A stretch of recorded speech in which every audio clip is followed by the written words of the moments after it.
Louisville seeking a 10th win and trying to get closer to the BCS, taking on the Pitt Panthers, who are 6-5 and have lost 4 in a row. Now there has already been movement in the Big East today. Rutgers has won. Louisville, you see their position. West Virginia lost to South Florida. They need a ton of help to have any chance of winning the conference. And there you see Dave Wanstead's Pitt Panthers at 2-4. We welcome you to Pittsburgh. I'm Dave Lamont, along with Ray Bentley. Vince Welch will join us shortly. We, by the way, want to thank you for taking some time out of your family time to enjoy this football game today. We're excited about it, Ray, because we think offense is going to be on display. We've got guys we are very confident are going to make the next level. Yeah, and we'll start with Pittsburgh. Their quarterback, Tyler Palko, is having an outstanding year. He is vastly improved in terms of managing the football game. They tell him throw it to the open guy or throw it away. He had a problem with that. Always tried to make something special happen.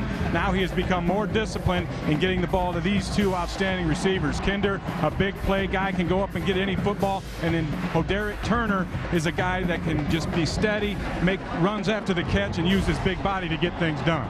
It's no surprise that Louisville has an explosive offense. They always do under Bobby Petrino, and this bunch captained by a guy who just looks like a Sunday quarterback. Yeah, Brian Brom is outstanding. He is healthy now, recovered from that thumb injury. He's got the zip back on the ball. He's your prototype, sit back in the pocket and pick them apart kind of guy. And then Harry Douglas is his favorite receiver, the leading Big East receiver in terms of yards, and he is a guy that can do it running after the catch. And then Mario Urrutia is their big play guy. He's got an opportunity to take it all the way every time he gets his hands on the football.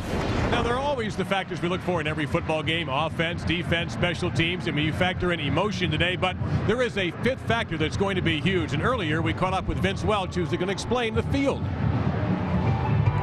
Normally, when talking about home field advantage, you're discussing that a little extra bit of energy that the home team gets from the enthusiasm of the fans. But today, it could literally be a home field advantage. There were 4 high school football games played on this surface last night, and earlier today, the grounds crew was out trying to cover up some of the dirt areas, particularly between the hash marks, and it literally is just a dirt area. And as you can see, there's a little bit of green cover, but it's nothing more than dirt here between the hash marks. The field can get slippery at this area of the surface as well. And Ray Bentley, I know that you believe that could play into the hands of the Pitt Panthers. Well, it could be a big factor because the Louisville team is built around speed. And when you have a questionable surface, slippery, muddy, or whatever it is, then the slower team has the advantage. In Pittsburgh's defense, they're mudders. They're a little slower. And I'm an old mudder myself, and I can tell you that may help them out a lot today, Dave. Well, so we'll see about this home field advantage as Senior Day being celebrated by the Pitt fans and quarterback Tyler Palko. Getting a lot of love from a good crowd here at Heinz Field in downtown Pittsburgh. Now we'll see what he does in the game next on ESPN's College Football.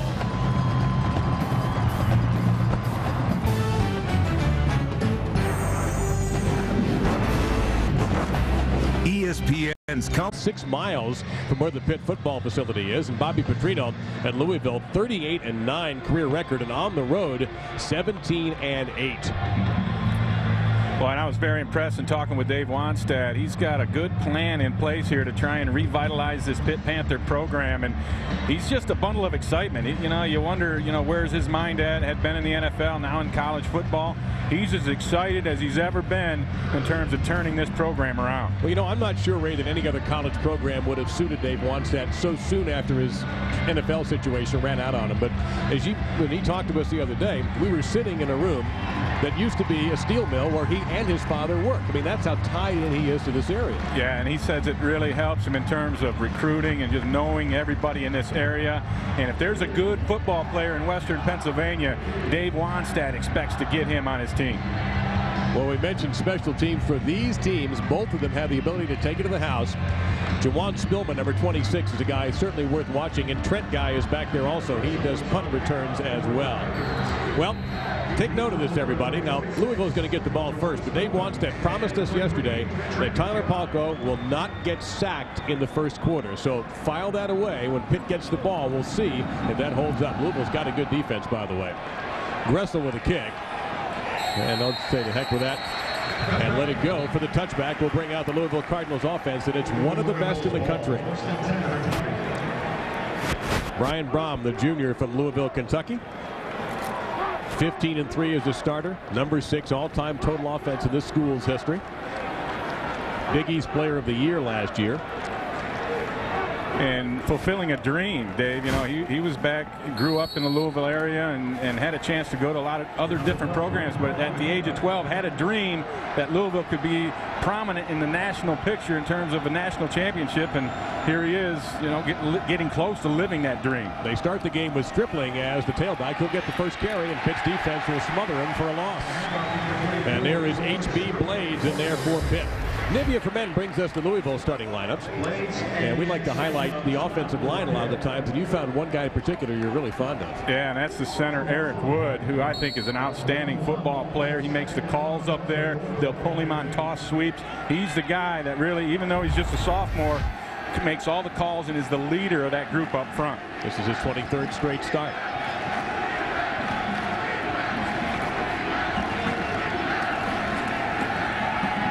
Looking all the way toward Arrutia, who made the catch, used his hands that time, I thought, very successfully. Kennard Cox, the quarterback, on the stop, threw him out of bounds, bring up third down after a 7-yard gain.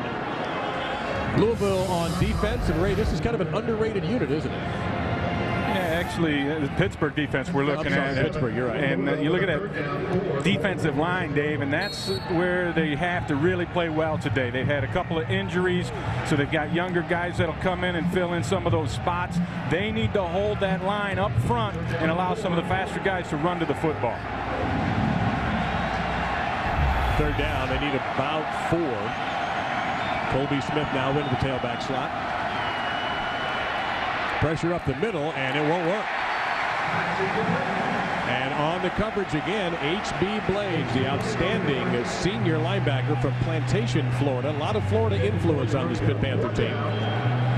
And we talked to Paul Rhodes, the defensive coordinator for Pitt, and he said that Blades is a guy who really understands where he fits in terms of underneath coverage, and you're going to see where he fits. He's going to fit right there on Arrutia and knock that ball away, although I believe Mario might have dropped that one before Blades got there. Watch out here for Darrell Rivas. He has run back a punt for a touchdown. One of the most exciting plays in college football all season long.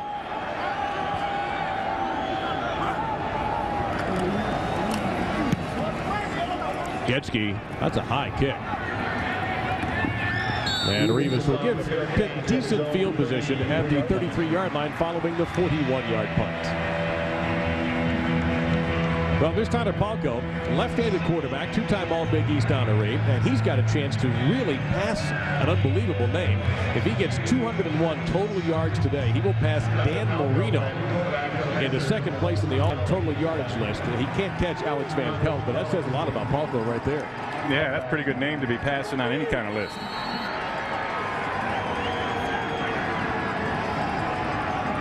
Remember, Dave Wanstead said he will not be sacked in the first quarter, he being Palko. They're not going to get him here, I don't think. Or will they? Well, you talked about it, Ray, at the open. He's learned to throw the ball away. Right, he'll throw it away if there's nothing there, and that's a key for him. Nivea for Men brings us the Pitt offensive lineups. Of course, we talked about Tyler Palko, but you like these seniors. Yeah, I think Steve Dukas has come on and done a great job playing a tight end position, and then Joe Villani, the center, the leader up front there. Those are the 3 seniors for Pitt who are playing their last game for the Panthers. And Dave Wanstead told us when we met with him on Friday that he wished he could do more for these guys. This is Dave's second year with the Panthers as head coach. Stevens Howling at the tailback, top of the eye. He's a small back and just sort of wiggled through that nice hole to get 9. Bring up third down and short. And that's one of the advantages of being a smaller back. You can kind of squeeze through small holes. And that's what Stevens Howling does right here. You're going to see him. Go ahead and run it, fellas. He's just going to have a little bit of hold of guard. Big guard pulls around, kicks out the outside linebacker, and right there that hole kind of opened up late. But Stevens Howling was able to squeeze through there and get a nice gain. He goes only 5'7", 175, a sophomore. Ran for 221 yards versus Syracuse earlier this season. Third and short for Pitt on their opening drive. Trying to go behind Collins, a fullback, a pretty good block, and that should be enough for the first down. All right, Stevens Howling, the ball carrier. Take a look at the Cardinals defense. And we mentioned this is an underrated unit. There's so much focus, Ray, on the offense for Louisville, and understandably, but this is a good group. Yeah, just speed across the board. These are the pass rushers that go in there. Jackson with 7 sacks, Okoye with 6 sacks, and they just bring the pressure. Anderson had a couple of sacks last week. He's been injured, but he has 4 sacks. Those are the guys that bring the heat, and they have great speed along that front line. We have a first down for the first time in this game. And a little trickery. Didn't work. It's really not working well. That ball goes out of bounds and belongs to Louisville. Recovery looks like Jonathan Russell on the recovery. That thing gets punched out late. It's just a jet sweep type play. Going to hand it off quick, try and race him to the corner is Pistano, and right there it gets kicked out at the end. That was Peanut Whitehead, Ray, who was added to the starting lineup today in place of Earl Heyman, and he forced the fumble. Now the crowd here is a little bit irritated. They thought this ball was out of bounds and it was recovered. And it will be reviewed by our referee, Gerald McGinn. Actually, he won't do the reviewing. Somebody in a booth will take care of that for him. Yeah, it's actually Nick Trainer is our replay official today. He'll be looking at it. But take another look at this. You see he doesn't quite have possession, drops it, picks it up there. He's got that football in bounds, in my opinion. I don't blame him for reviewing it, but I think you're right. It looked like he had it. The ball doesn't touch the ground when he lands. Right. He was thinking about end zone there and forgot to tighten up the football first. Right there, you saw the eyes of John Russell look up for the field ahead of him and took him off the football just a split second too soon, and that led to the bobble. Well, one of the strangest stats you'll encounter in college ball as we wait for the ruling is the turnover difference between these teams. Pitt is +11 and maybe +10 if this review goes against them. And they're 6-5 and they've lost 4 in a row. Louisville 9-1, a top 10 team, in the BCS.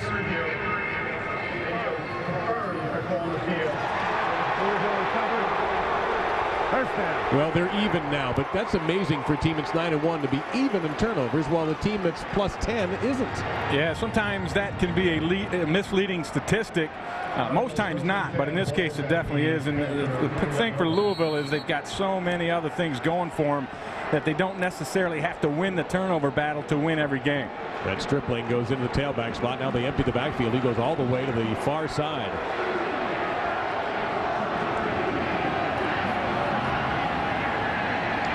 Plenty of time for Marubia underneath. And he'll get it down to the 19-yard line before Revis knocked him down. That's a 22-yard pickup. And they had a linebacker trying to cover him underneath. You're going to see right here is Bennett. He's a linebacker. He's going to be looking outside, and he's going to chase Urrutia across the field. You see, that's just a mismatch in speed. There's no way they can expect Bennett to track Urrutia across the field all day long. Louisville has one of the country's best kickers in Art Carmody if they need it. Smith the tailback now. He and Stripling have been rotating a lot so far. And Smith trying to bounce to the outside, and he breaks the tackle, trying to get to the end zone. Touchdown Louisville in 2 plays. They make Pitt pay for the turnover. Oh, sloppy tackling by the Pitt Panther defense, which has kind of been inconsistent in terms of their tackling. And when they don't tackle well, boy, they have problems. They've already missed 2 tackles on this deal. I'll tell you, Ray, this play didn't look like he was going to go anywhere at first. Yeah, it almost looked as if it was a bad play until they pulled the guard away from where the running back went. He stopped and then cut it back the other way. It's on the review. Oh, wait a minute. Maybe they thought he didn't get into the end zone. So we'll go back to the review. Take a look ourselves and see if he does get into the end zone or not. Colby Smith taking it outside. You see him make the move there, break the tackle. And let's see if that knee goes down before he gets in. I don't think so. The hand hit the ground, but nothing else hit the ground. I think that's going to be a touchdown. You see again, no elbows or arms, anything hitting the ground, just the hand. You can do that. That's going to be a touchdown. The last review didn't take very long, and we guess this one won't be a very difficult decision either for the replay booth. Well, Dave Wanstead promised us no sacks. He didn't promise us no turnovers.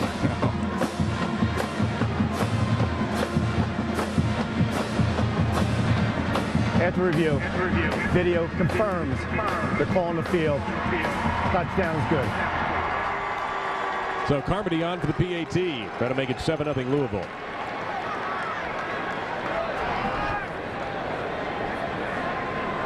This Louisville offense, you think of them as a pass offense, a team that likes to throw the ball, but they rush for over 190 a game as well. They're one of the more balanced offensive football teams in the nation. Actually, the only team, I think, ready to average 190 on the ground and 275 in the air. No other team in college football can do that. And you saw their quick strike ability. It only took 2 plays and 41 yards to put the Cardinals in front 7-0. You're watching college football on ESPN as we try to find out if Pitt can respond. By Southwest Airlines as part of Rivalry Week, presented by Remington and ABC. For more information, log on to ESPN.com. You see the history. Ray, the interesting story here is how this rivalry began on a train trip. Behind every great man, there's a greater woman, and Bonnie, Duke Rockney's wife, was convinced to visit Southern California by the opposing coach's wife, and that's how things started way back then. This is a honeydew game. You do what the wife says. Flannery on the kickoff. And Pitt will decide not to run it out. Well, Pittsburgh, one of the things they do very well is the first quarter. They have been outstanding. They've outscored their opponents by about 70 points. They've only allowed 3 touchdowns. And then this happened. The run by Colby Smith, just the 4th TD allowed in the first quarter this year. Yeah, and that was due to the turnover and then the sloppy tackling on defense. They have to get that fixed. If they can't tackle well, this could be a blowout in favor of Louisville. So Pitt will try to recover as they try to trick play. They hand off to Pistano. That did not work for them. Wound up with a fumble. Louisville brings the blitz. Wide open. That's Lucas, and that is a Pitt first down. Tackle made by A. Brown. This is a nice job of picking up the blitz, first of all. John Russell, the free safety, is going to blitz. Here he is right up here coming in. And so now that tight end is going to come over the middle, and it's a zone blitz, so there's nobody really assigned to him. So the linebacker, A. Brown, has to sift through things and find him, and he did, but not until it was a first down. Lucas is senior. That's his 25th catch on the year.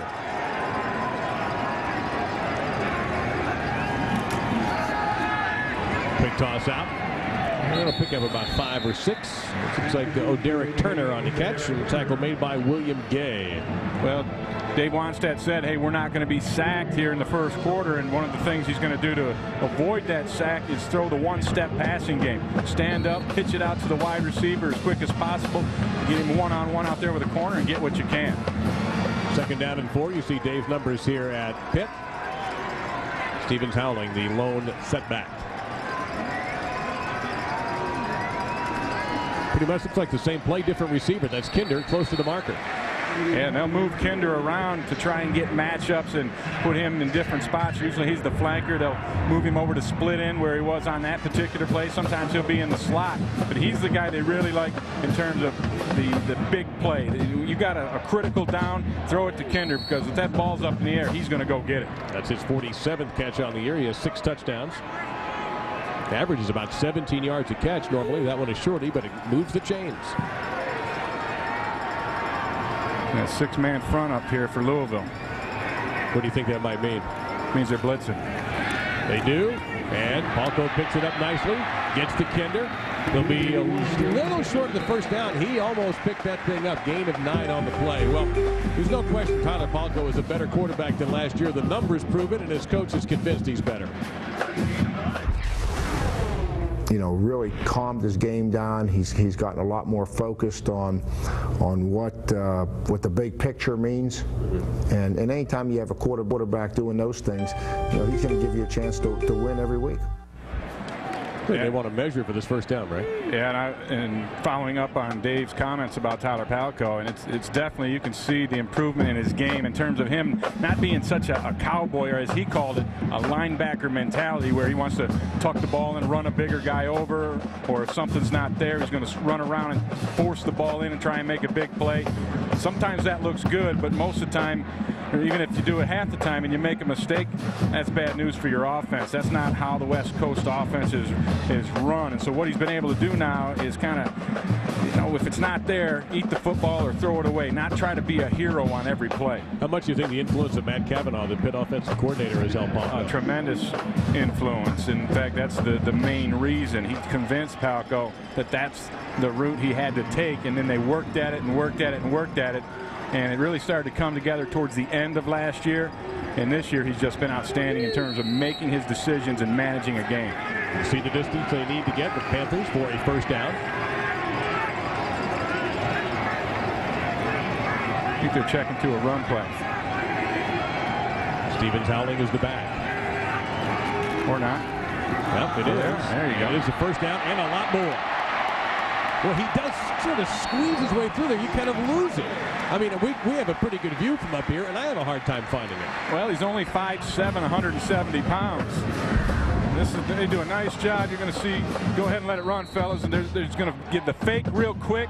And that kind of gets the linebackers out of there, and it gives the linemen a chance to get angles on their blocks and get up to that second level. And once they do that, then it's safeties and secondary people that have to make the play. That was Brandon Sharp on the stop after the 14-yard pickup. This formation here, They got tight ends out wide. That's Jeff Ota, the left tackle, 76. That's a 340-pound receiver there. And they throw it to Kindred, not to Ota. I'm kind of disappointed. I don't know about you. We want to welcome you to Heinz Field, everybody. Along with Ray Bentley and Vince Welch, I'm Dave Lamont. We're delighted you could make us part of your Thanksgiving weekend. Beautiful day here. Louisville trying to make it 6th straight over Pittsburgh. They have not been in this town since 1993. And, of course, it's senior day. 18 playing in their last home game, including their fine quarterback for the Panthers, Tyler Palco. But Louisville's never seen this stadium. The last time they played here, the Panthers were on campus at ancient Pitt Stadium, which is now a memory. It's gone.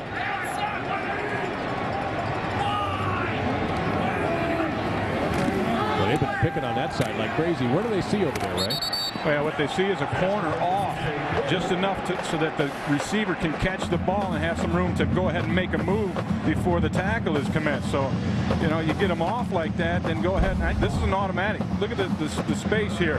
He gets 5 yards or more off, then you're going to go ahead and stand up and make that throw, because that DB is going to backpedal his first couple steps anyway, and you're going to get 4 or 5 yards at least every time you do it, as long as you make that completion. That was the freshman from Pahokee, Florida, T.J. Porter, only his 3rd catch on the year.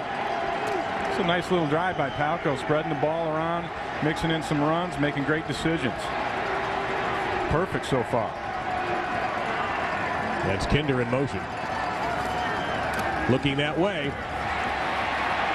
Well, you get the feeling, Ray, that he is going to break a tackle and make a big play. And that's what Kinder can do, but I'm telling you, Palco is an outstanding. He's doing very well right now, checking plays at the line and spreading it all over.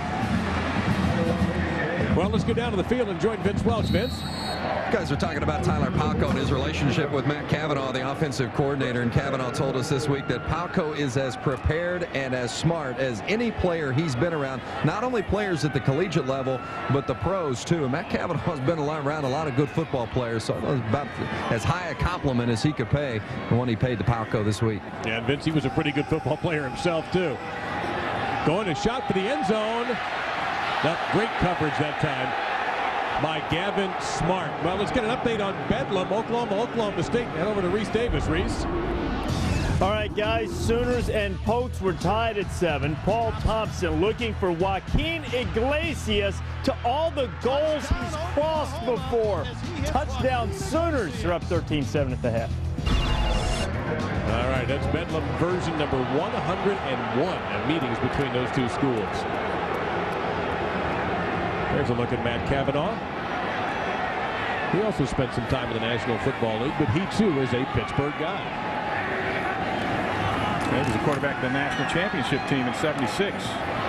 Big hit that time, knocked away by Malik Jackson. Actually, it was pretty hilarious when you had met up with Matt Cavanaugh yesterday. About the first thing that came out was well, Matt was on that 1990 New York Giants Super Bowl team that beat me and my Buffalo Bills, so I had to kind of get a shot in at him, let him know I hadn't forgotten. Well, this is a sight that Dave Wannstedt wants no part of. Ellis Kinder shaken up. Yeah, and you see Malik Jackson making the shoulder hit into there to an exposed rib. That's Derek Kinder. I knew I would do that eventually. Work in the name of the 1940s Boston Red Sox pitcher, Ellis Kinder. Since I've gotten that out of the way, hopefully that won't happen again. I wouldn't have had that problem because I have no idea who Ellis Kinder might have been. You know, when you prepare, sometimes you get things stuck in your head, and that I knew was going to happen. So 3rd down and 10. This is the first time on this drive that Pitt has seen 3rd and long. And this is not where they want to be. They like 3rd and 6 or less is what Dave Wannstedt told us, a manageable situation. Bunched in, and they're missing Kinder for this play, which certainly can't help. Open. Break a tackle, get a first down. I don't think he got it. Counsel on the stop for Louisville, and it is a definitive signal by the official. 4th down. And they get a little high-low action over on the corner. Watch this corner right up here. You're going to get a receiver going deep and then one underneath. And depending on what he does, that's Palco's read.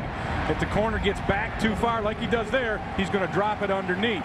If that corner were to come up underneath, then he'll throw that flag route to the corner. So it was an excellent read by Palco and a good job by Louisville to come up and make the tackle short of the sticks. And kicker Connor Lee is left on the bench. 4th down. Hey, it's senior day. Why not?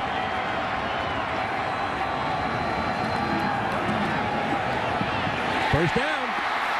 And Kinder, well, he got right back into the game and wrestles for an extra couple of yards before Gavin Smart tosses him out of bounds. And he is so physical, and that's what really makes this play work. This is really your old run and shoot offense. You see Palco just taking a kind of a 3-step drop on an angle towards the play side, and it's just a quick out route by the man on the end of the line of scrimmage, which is Kinder, and he is so physical with the player over him that he creates the separation needed to get that first down. Pittsburgh in the red zone this year, 30 out of 34, 24 of those 30 scores. Touchdowns. Stevens howling, the lone setback.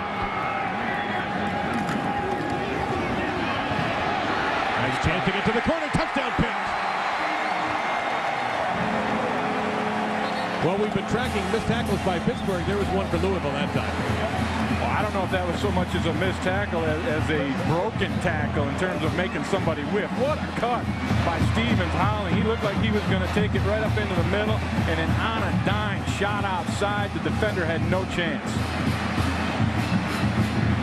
Now they'll bring Connor Lee off the bench, and he'll kick for 1 instead of 3. So going for it on 4th down pays off for the Panthers, and they're a moment away from evening up this game.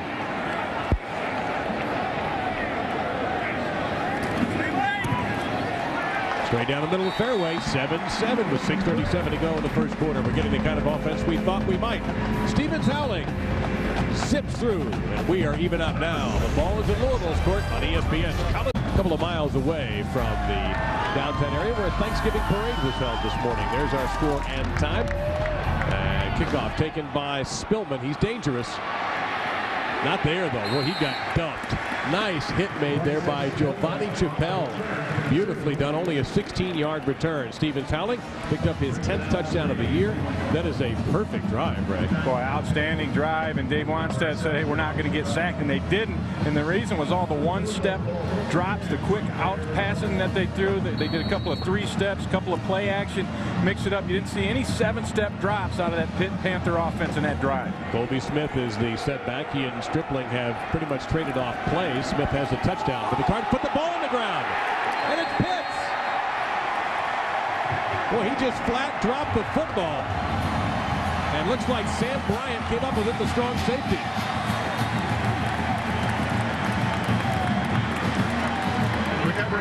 Get the momentum going here in Heinz Field for the Pitt Panthers. You see the handoff just didn't get far enough into the belly. And I got to put that one on Braun. You got to put that ball all the way in there. It looked like he left it on the hip a little bit. Well, there you see, this is a top 10 team that has not been able to hang on to the ball lately. And now we are even in turnovers. Louisville turns Pitt's mistake into a touchdown. Now we'll see what the Panthers can do. They go on the reverse with Kinder. He's going to throw. Wide open touchdown, Pittsburgh. 21 yards to Derek Turner.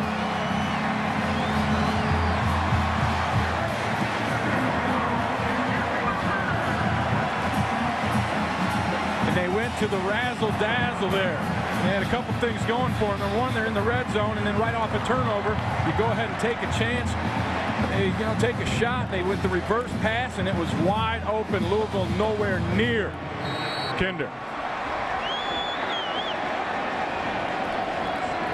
Lee on for the PAT.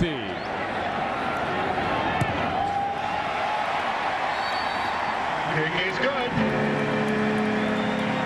Take another look at this razzle-dazzle, and you can see the man in motion right there is Kinder, and there's nobody by him. And finally the pressure comes up in that corner. When that corner came up, Kinder knew that he wasn't going to be back there to cover Turner. Here's Turner right here. You're going to see the eyes of the defender over there, Gay, looking inside, and then he bit up on the run fake, on the reverse fake, did not stay with his man. A Cardinal sin by the Cardinals. Score in time. There's Derek Turner, who caught his 7th touchdown pass of the year, but the first time he's caught one from Derek Kinder, I can assure you. As Pittsburgh leads Louisville 14-7. Oh, we talked about this already, Ray, about the turnover situation with Pitt being so good and Louisville being so poor, and that is unbelievable that they can have a 9-1 record and be -1. Well, that shows you that they're very good at other things, but it also shows you, boy, we could be so much better if we protected the football and then took it away. Their fumbles against Rutgers really is what hurt them when they lost that ball game. And a fumble here puts the Panthers in front 14-7. This will be returned. Spillman, he's dangerous now. Number 10 in the NCAA in kick returns. Looking for a hole. He's got one. And a saving tackle for the Pitt Panthers, that time by Reggie Carter, number 21, who saved the tackle after a 35-yard return. Tripped up by number 21. Vince Welch.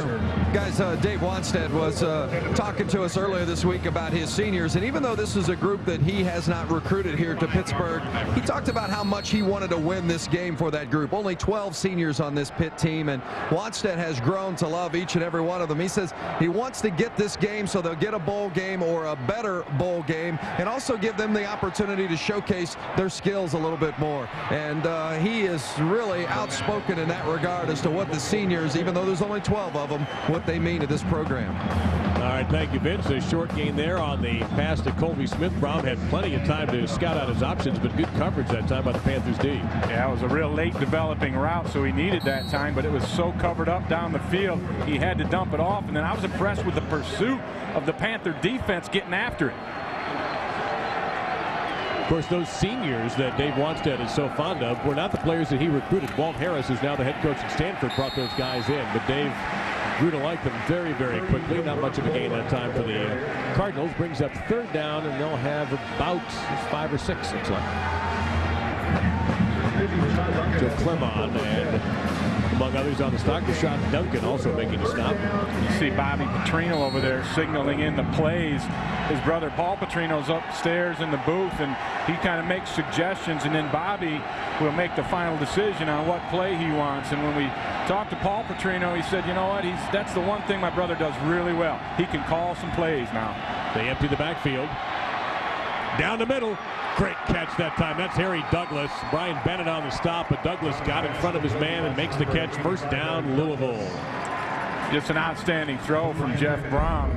It's just going to be, you're going to see, it's going to be man-to-man coverage. Blades, the linebacker's going to head over this way. So you know it's man-to-man across the board. And you're going to get just a great move by Douglas to get inside his defender. And again, they got him matched up on Brian Bennett, number 44, a linebacker. You cannot survive trying to cover Louisville's receivers with linebackers. Looks like they faked a little bit of an option to go back to Smith, who cuts back right to the middle of the field. Looks like he has carried it for a 1st down for the Cardinals. That's an 11-yard pickup. Tackle made by Gus Mustakis. And that's just a little misdirection draw play, because obviously Louisville's seeing that the Pitt Panther defense is fired up right now. They're flying to the football, so you want to hit them with a little misdirection, try and gash them that way, and it's pretty successful. Louisville makes things happen in bunches. They do it quickly.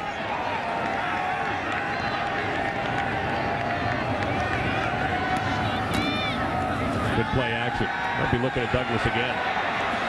He is, and it's a Louisville touchdown. Boy, that was so easy. Well, again, a misdirection. Brom rolls to the right, sets up, and throws all the way back against the grain. and the receiver wide open for that touchdown, and we got a late flag on this. And this touchdown will not count because there is a holding call against Louisville. Wipe it out. It never happened.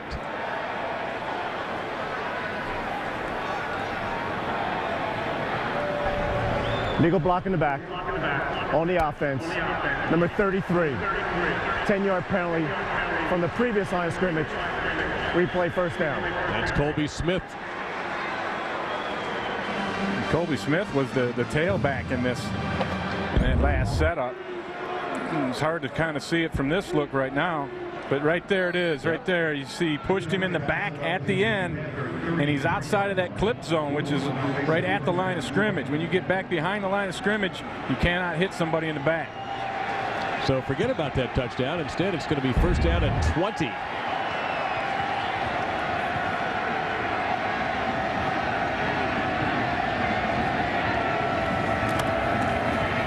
Fake the screen to one back. Go to the next underneath. Big hit. And that's Blades on the stop. Not a surprise to see that. Spillman was the receiver. And there's Benny Blades, former Miami Hurricane and a longtime NFL star. That's HB's father.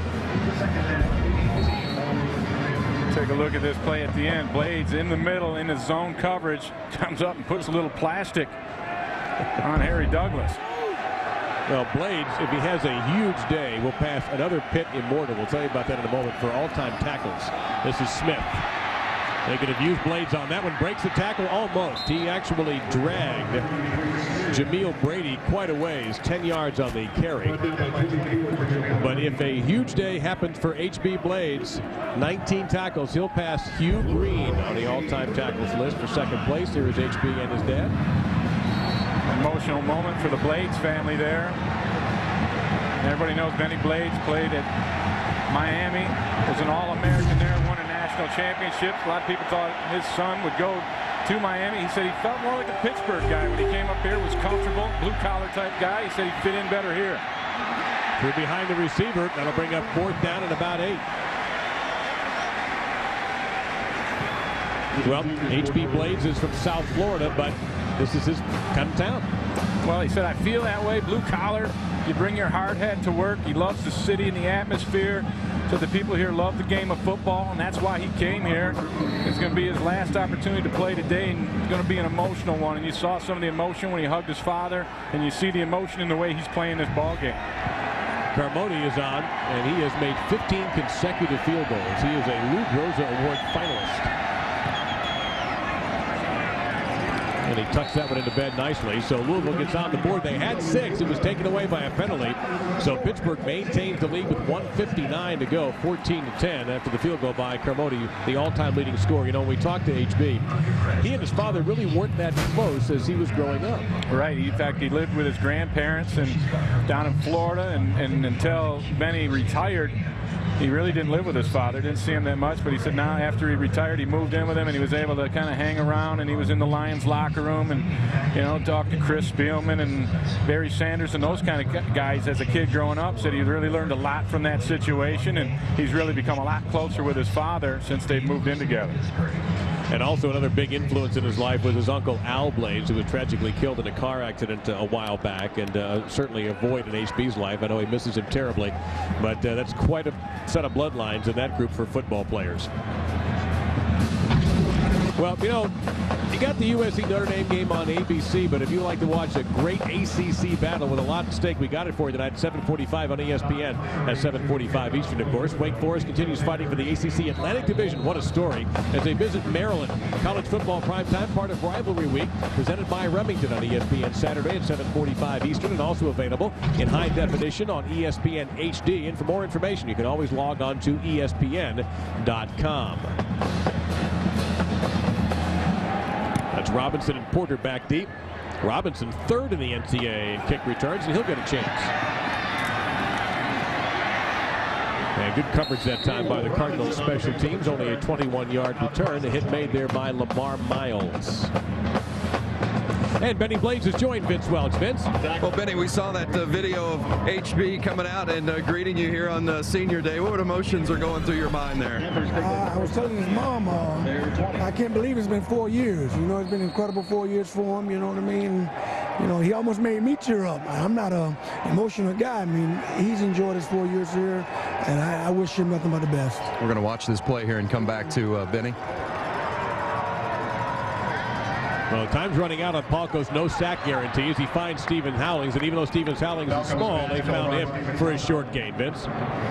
What do you think of when you watch HB play? Does he remind you of yourself at all? A lot of myself. You know, the thing is, I see some of the things that he does, and I'm in awe. You know, the thing is, it's almost like looking at yourself in the mirror, saying, "Man, he's gonna be good." You know, especially at that next level. You know, he's gonna have some of those big guys protecting him.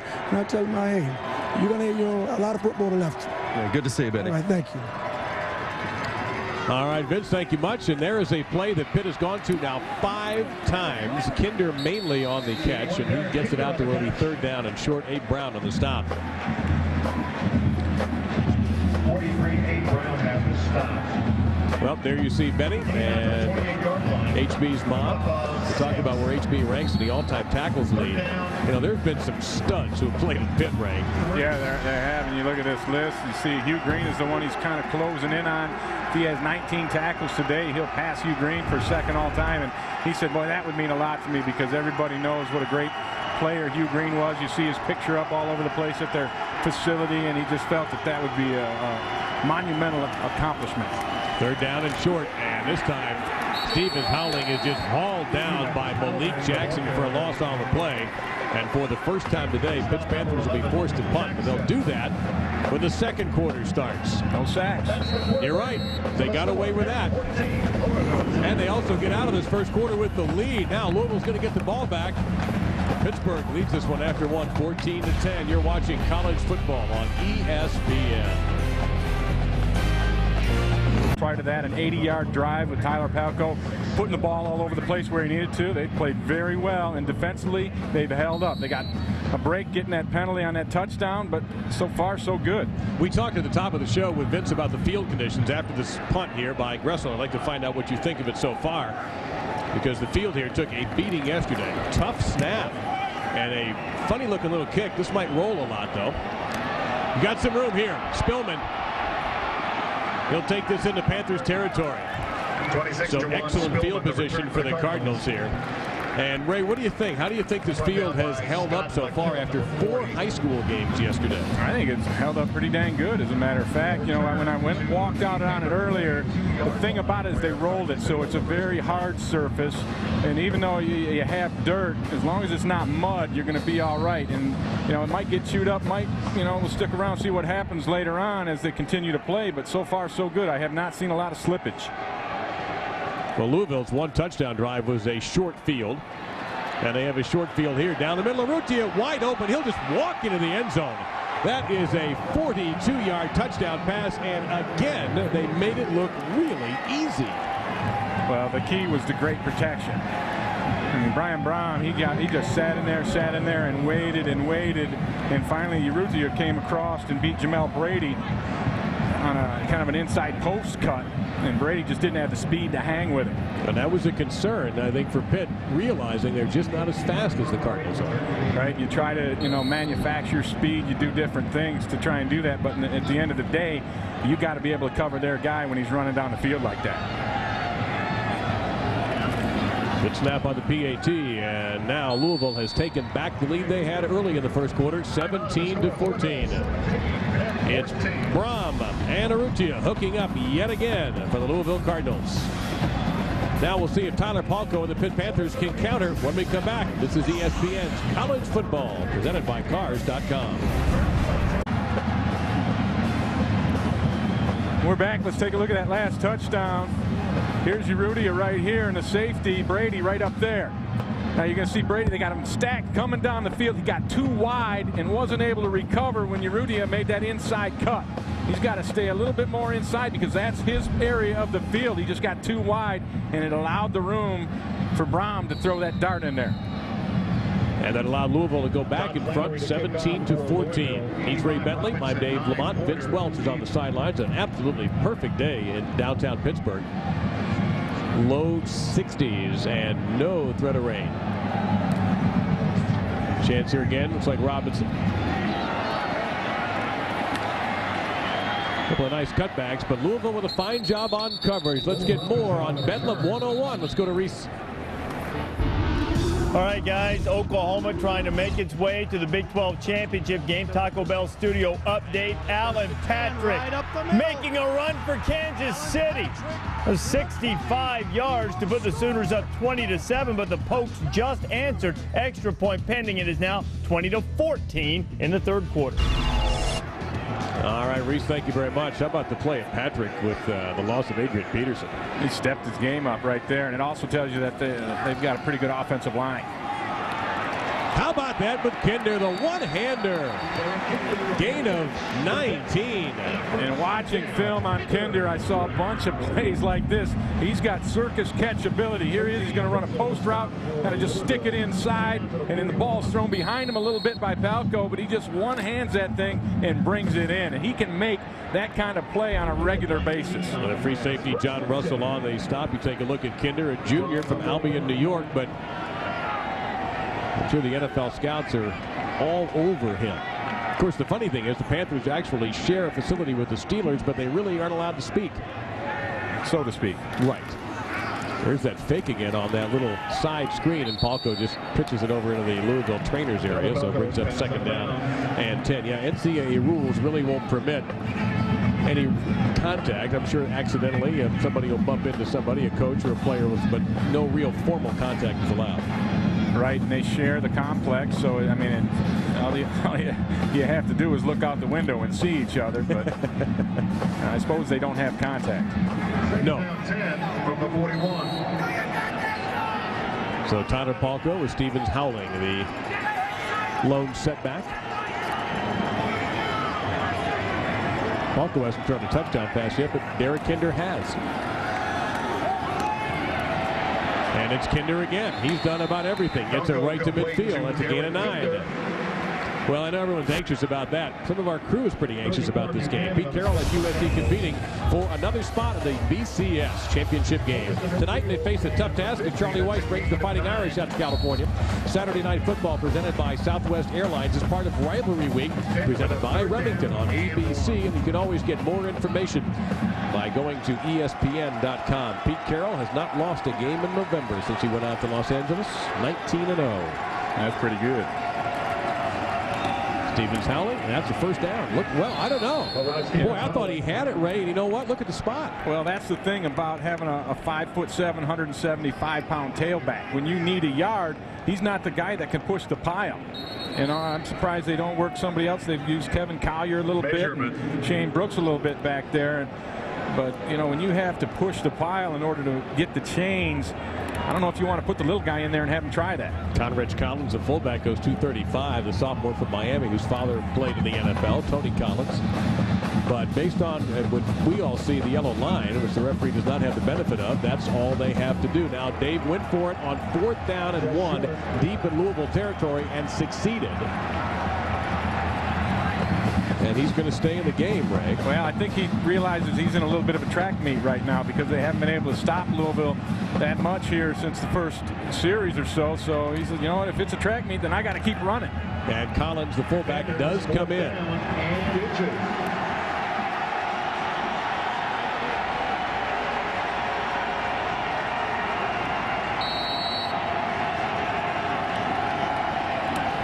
And it looks like that's the first down. Yeah, and I like the quick count. You saw Palco looking around and then quickly ducked his hands under there and got the snap right away. And when you do that, it gives your offensive line a little bit more momentum. It gives the quarterback momentum, and you can push it forward and get those precious inches that you need. Isn't that the Peyton Manning goose sneak that they call it, Indy? It's similar to that. The goose sneak, you go on the, you know, when the quarterback puts the pressure on the center, he'll snap the football. But I think on this one, he gave a snap count so everybody could fire out. And Bobby Petrino not terribly happy with his defensive line that time. Bobby's not a happy guy a lot of times. He's intense. Yes, he is. And it bodes well for him. Stevens howling, and he didn't get very far at all that time. Stevens howling, the ball Looked like carrier. Amobi Okoye, the senior from Huntsville, Alabama, by way of Nigeria, came in on the stop. Had the stop for the Cardinals. Well, Vince, this is one of the most fascinating stories in all of college football, Okoye's development. Yeah, it's just absolutely amazing. He signed a college scholarship at the age of 15 and played in his first game for Louisville at age 16. His family moved from Nigeria to Huntsville, Alabama when he was 12. Very smart kid, skipped a grade in school when he made the transition to the U.S. And when he came to Louisville, it was assumed he'd be a redshirt, but he was just too good to keep off the field even at the age of 16 as a freshman. Underneath, this is Collins, and a first down for the Panthers, and a whole lot more down to the 14-yard line before the hit is finally made by A. Brown. Well, that was just a nice job right there of Palco waiting for him to clear, and then Malik Jackson had the coverage on Collins, so he's going to get him here. You're going to see the back's going to sneak out here, and here's the man that's got coverage on him. He's going to get inside leverage, and when you get the inside leverage, actually, it was the outside backer that had the coverage, but he had inside leverage on Jackson. And when you got him inside, boy, you get the ball, you're going to run away from him just like you did there because you don't have the sideline to help slow things down for you. Well, the track meet you alluded to is well underway. You see what the Panthers have done on first down. Very successful. Stevens howling, trying to keep that streak alive. How about the stiff arm? And he got it down to about the 9 as he just stuck his hand right in the grill of John Russell and kept going. Well, you know what? We talked about how small he is, but he plays bigger than what he is. And you're going to see this, an example of the strength that he has. Number one, he breaks the tackle, and then now in a much bigger man, he throws that stiff arm on him and is able to get 4 or 5 more yards afterwards. Preston Smith also had to come in to finish him off. His first down has been very helpful for the Panthers so far. Yeah, they mixed it up too. You see 6 times on first down they've thrown, and they've been successful with it, and that's very important to them. And Ellis, Derek Kinder, there I go again with a baseball reference. Derek Kinder is the one who called timeout. So he really has done everything on this field for the Pitt Panthers. He's caught passes. He's thrown a touchdown pass. Matt Cavanaugh wants to talk to Tyler Palco and see what he can come up with. Pitt in great shape right now. He scores on this 6-yard run to even things up. Then after a turnover, how about this little trick play? It's Kinder to Turner, and it's a Pitt touchdown. The Panthers go in front 14-7. However, on Louisville's last possession, Brian Brom's 9th touchdown pass of the year, a wide open Mario Urrutia, and the Cardinals retake the lead 17-14. But look where we are now. It's senior day, probably for some of the band members as well, and the cheerleading squads. But here's the Panthers, 2nd down and 4. And we have all sorts of problems before this play ever got off. Yeah, they tried to snap the ball to catch the Cardinals off sides. Weren't sure if they did. Some of them continued to play, some of them didn't. And then they blew the whistle to stop it. Gerard McGinn is our referee. All Big East crew, of course. You know, you see that a lot of times. The center, he's told if they're in the neutral zone, they jump across, quick snap the ball, and we'll take a knee and get them off sides. And you saw Palco almost take a knee and then thought better of it. Dead ball. False start on the offense. Number 68. 5-yard penalty. Remains 2nd down. And Dave Weinstein wants to, how can that be? The 10:33. He wants to know who is it on. It's on Joe Villani, who's the center, making his 23rd straight start, a senior from Waughton, New York, a walk-on transfer from Bucknell, who played his way into a scholarship. 10:31. 10:31 on the clock. So now it's 2nd down and just about 10. That's kind of a dubious call in the sense that when the center moves, that's when the play starts. He's the guy that gets it going. He can't be illegally proceeding. And they might have missed the number on that then. Well, they said Brom wouldn't be sacked in the first quarter, and he wasn't, pardon me, Palco, but Palco goes down here, the first Louisville sack of the afternoon, and all of a sudden what looked like 2nd and 4 a little while ago is now turned into 3rd and very long. Preston Smith in there for the Cardinals. Well, they brought the house on this one. You're going to see that open up. Okoye gets instant pressure. He actually got there first, and then the blitzers showed up afterwards, piling on top. Yeah, Okoye really collapsed that pocket, didn't he? He's so quick, and then he's so strong. He kind of get himself sideways, grab a hold of you, and throw you out of the way, and then he's gone before you know it. 6'1", 317. Drop by Collins. We'll move the chains a bit, and we'll set up Connor Lee for the field goal. Nate Harris on the stop. Nate Harris had the stop. Got 2 very good kickers in here. Carmody for Louisville has made 16 straight field goals, and Connor Lee is 11 out of 13 on the year. Fourth down, Connor Lee. Kind of a conservative call by Dave Wannstedt on that 3rd and long. He just didn't want to maybe create a problem for himself, come away and definitely get points and tie this ball game. This will be a 30-yard attempt.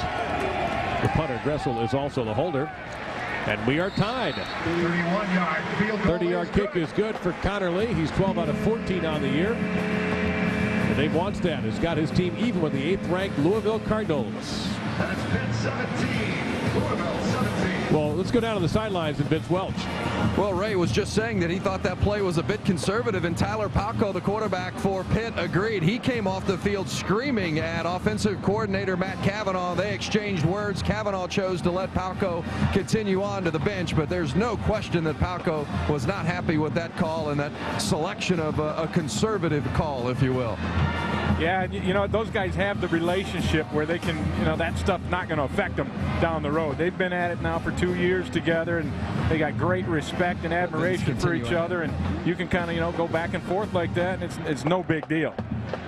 Well, and you know, Ray, I thought it was interesting how Matt Cavanaugh said yesterday when we were talking to him, it's a thin line between being understanding of the challenges that the quarterback faces and then at the same time being critical of the plays that the quarterback doesn't make. And he says sometimes they go back and forth over that line, but in general, they've got a really good relationship to where they are able to kind of air out some differences, as you said, and they were definitely airing out their differences just a moment ago. And you have to have that kind of relationship in order to be successful, because this is a highly intense game, and there's so much time and preparation that goes into it, and it means so much to them that you have to be able to have your spats and then immediately move on.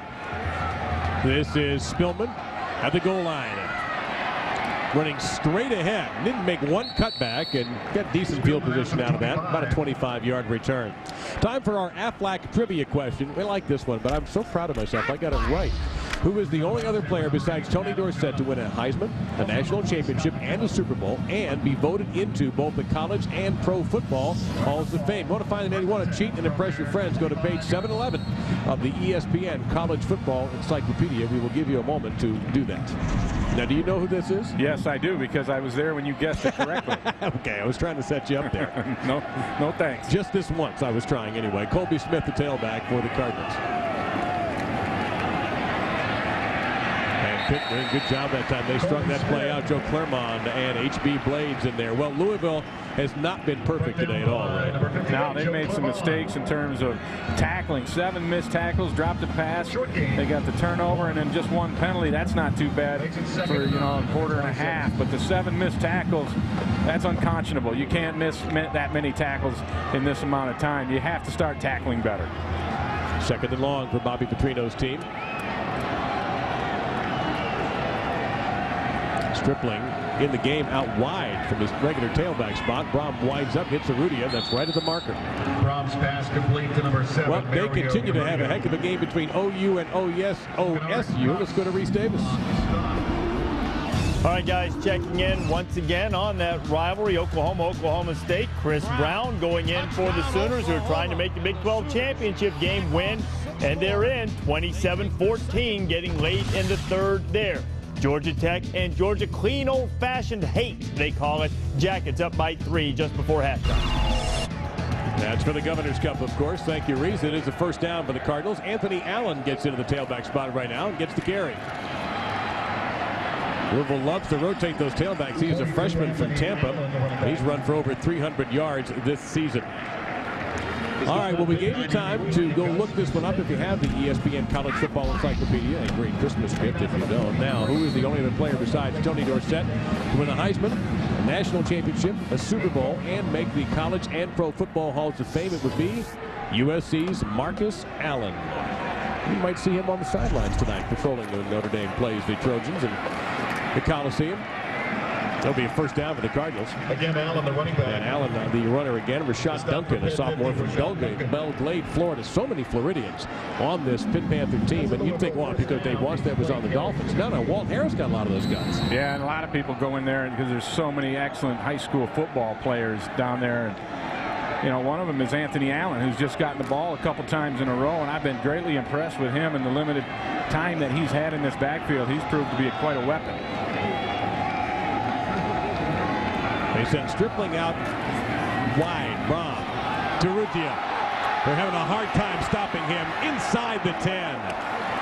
Boy, he just ran past Kennard Cox. That was just your old-fashioned go route. Just run down the field as fast as you can, and I'll throw it to you. And that's exactly what they did.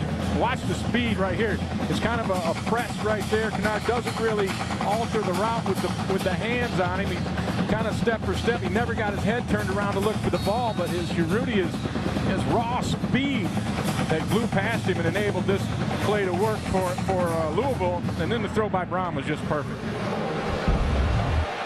43 yards. And Allen is back into the tailback spot. Stretch play, and it does not work at all. And who else but HB Blades? Nice play by Blades, sneaking in behind the blocking up front and then hitting that open window and then angling to make the play. And that's what a good inside linebacker will do. A lot of guys can run up through there and make it look like they did something. He's able to make the angles to make those plays. Well, we've talked about the field. Let's take a look at it. Whoop. That's Douglas. And that's on the outside where the field isn't chewed up. Right. You see right there in the center. If you're wondering why it looks so bad, we'll explain here in a moment. That is nothing going on there. Phillips got in there and really delivered the blow to slow that play down. 4 high school playoff games were played at Heinz Field on Friday, starting at 10:30 in the morning, and they didn't finish till about 10:30 Friday night. And thank goodness there's no rain, because if we had rain in the last 24 hours or so, this thing would be a quagmire. 3rd down and goal from the 9. Stripling the tailback. 4 receivers for Braum to choose from. To the end zone. Touchdown, Louisville. They go to the tight end, Barnage, and the Cardinals are back in front. This is just a nice job of Barnage continuing to work. When your quarterback gets flushed, he's a scrambled, he's out on the perimeter, he's going to keep working. Here's Barnage right there in the slot. Watch him, he's going to get outside, and he sees, all right, my quarterback's working, I got to keep working. And the defender totally lost track of him. That's Clint Session, that linebacker, outside linebacker. And you got to plaster when you get that situation. That means you find a receiver and you plaster to him when that quarterback's scrambling. The PAT low but good, and Louisville retakes the lead. We have been, as we thought we might be, back and forth with offense. Now, can Dave Wanstead's Panthers do something against Bobby Petrino's defense? We'll find out when we return from Pittsburgh. In 1960, famously, Bill Mazeroski knocked one over Yogi Berra's head and over that fence to give the Pirates a World Series championship. Where is that fence now? It is on the Pitt campus. Our little history here, because the Pirates' new stadium just a little walk away from where we are, and the Steelers' pretty much brand spanking new facility. A lot of history in this town, of course, for professional sports and college sports. Pitt has 9 national championships. Last one, though, was 1976. This is T.J. Porter. And trying to break that one tackle. He set himself up for a big hit from Stephen Garr, number 23. Well, let's take a look. We talked these quarterbacks. We talked about them yesterday. We talked about them today. What do you think? I think both of them are playing very well, and you see the yardage pretty close. Braum with a couple of touchdown passes, but the thing is, they've both been getting great protection. Braum has not been hit yet, not been sacked, and Palco's been hit once and sacked just once. So they're getting the time to do their thing, and when they get that, they will throw the ball down the field and make plays. But there's also no question that Palco and his guys have got to answer. 3 and out here could be really deadly, the way Louisville has moved the ball and used mismatches. Insignificant gain, a couple of yards there. And that is Kevin Collier, the freshman from Rochester, getting a chance to get in there, the 3rd string tailback. And they said they were going to try and use him a little bit more often. Matt Cavanaugh told us he's kind of an in-between guy as far as a guy that, you know, is not so small like Stevens Howling, but yet he's a little bigger, that he can push piles and he can run with a little more power. He's a nice changeup for him. You saw him pacing the sidelines there. One of the co-defensive coordinators for Louisville. It's Mike Cassidy, who also handles the safeties. Louisville with 2 defensive coordinators, but only one guy calling plays, and that's Bobby Petrino. Screen set a ball away for Collier.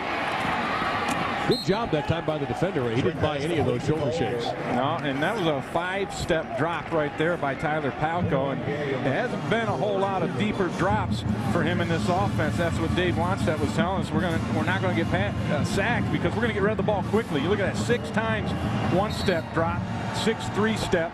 Couple of play actions, just one time a 5-step and just one time a 7-step. So that's why Palko has had, some success and hasn't been harried by the pass rush that much. As Louisville's blitzed now 8 times today, but they've only gotten home once. And that was William Gay who made that fine stop, setting up 3rd down and 5. Empty backfield for the Panthers.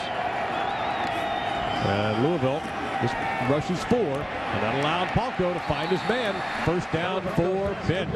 That is Marcel Pistano on the catch. Now, we've talked a lot about the Irish and the Trojans, but for a spot in the ACC championship game, how about Wake Forest Demon Deacons and the Maryland Terrapins, 2 of the biggest surprises in the ACC.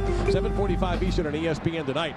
They fight for the Atlantic Division title. College football primetime, part of Rivalry Week, presented by Remington on ESPN tonight at 7:45 Eastern. Also available in high definition on ESPN HD. And for more information, of course, log on to ESPN.com. Palko's number is very strong. 80% completion right now. Well, he's done that before. His last 8 games, 73%. So he is still in tune. And it's intercepted and then dropped. And it's going to be called incomplete. Incomplete. What a play by Derek Kinder, getting in there and ripping that ball out of the hands. That was Nate Harris who had it. And Nate Harris who couldn't hang on to it. He had it. You're right, he had it, Dave. He's got it. Palko, this is the first bad decision in terms of making this throw I think that he's made. Right there, it's in the hands. And Nate Harris has it until Kinder reaches in there with those strong hands he has and rips it out. Looked like a pretty solid call by the officials also. Harris, another player from South Florida in this game. Unbelievable. Both these two schools had so many Floridians on their rosters. That's a dangerous throw right there, and it's intercepted by Louisville. That's Gavin Smart down the sideline. And he is finally squashed by Jeff Ota. But Gavin Smart with a pick for Louisville and a 21-yard return. Boy, that was a dangerous throw. Palko tried to fit it in between a corner and a safety and a cover 2 look. And if you don't put a lot of zip on that ball, here you see, here's the safety. He's going to go back. He's got deep half. This corner is going to sit back here, and he's going to have the flats. And what that receiver up top is going to do is try and get between the two of them. Right there he is between, and now you got to throw that ball a little sooner, but I really think you hold on to that one because the safety did a nice job coming over there and making the hit, John Russell. Well, here is a significant test for Pitt's defense. Louisville has ripped through them in the 2nd quarter. Screen it out to Stripling. And he is set up and knocked over that time. Good hit by Rashad Duncan. Well, coming up at halftime, we'll check in with our buddy Reese Davis for the Pontiac Performance Halftime Report. The Florida Gators, yes, they won in Tallahassee, but it wasn't very easy, and a score that made this crowd happy. The Mountaineers losing. And, of course, a look at tonight's game. The collision in the Coliseum, the Irish and the Trojans on ABC. 2nd down, at the 31. Louisville trying to win the Big East Championship. They will need help, however, from West Virginia. Brown, plenty of time. He goes to his under. Oh, what a hit! They call that a fumble. They do. It's Pitt ball. Moustakis comes away with it. And H.B. Blades with the huge hit. Well, they love to run that underneath crossing route, and if you're an inside linebacker and you expand the field of your vision, you'll see it coming, which you saw Blades did, and then he just puts the helmet right on the football, pops it loose, and then Moustakis, kind of Johnny on the spot, running to the football, came up with one. That was Barnage who took the punishment. Look at this. That's a middle linebacker's dream right there. A receiver coming late underneath over the middle, and you see it coming. Get yourself in position and deliver the blow. I've never seen you happier. I kind of enjoyed that one. We have a timeout on the field, and we'll return as Dave Wannstedt's Pitt Panthers got the ball back on a turnover.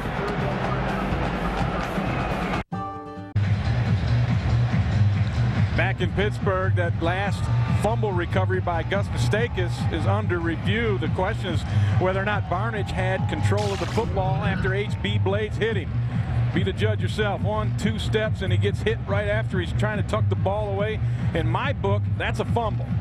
Well, I might be partial towards a linebacker making a big hit over the middle, but I think Barnidge has it. Well, he catches this. One step there, second foot comes down, he's putting it away. To me, that's a catch. And he had complete control of the football also. There wasn't an issue whether he was juggling or not. No, he's trying to stash it under his arm. He's got it right there. He's putting it away, and he gets clobbered. Well, it was funny. We were talking about H.B. Blades. We asked Dave Wanstead, what about Blades' pro prospects? And he said, you know, Blades is one of those guys that has that strike against him. Oh, he's not tall enough. He's not big enough. He's not fast enough. The guy's just a player. Yeah, and I think he'll have a nice career in the NFL. And as Dave Wanstead said, he's going to be one of those guys that every year they're going to try and replace him with someone stronger, younger, you know, faster, and all those things. And he'll sweat it out on cut day. But, you know, before you know it, he could have a 10-year career. And I was in those shoes. I know how that is. Well, the comparison that Dave Wanstead made, it was to Zach Thomas, the Miami Dolphins fine linebacker, who's pretty secure now, but certainly in the beginning of his career, they said the same things about him. Vince?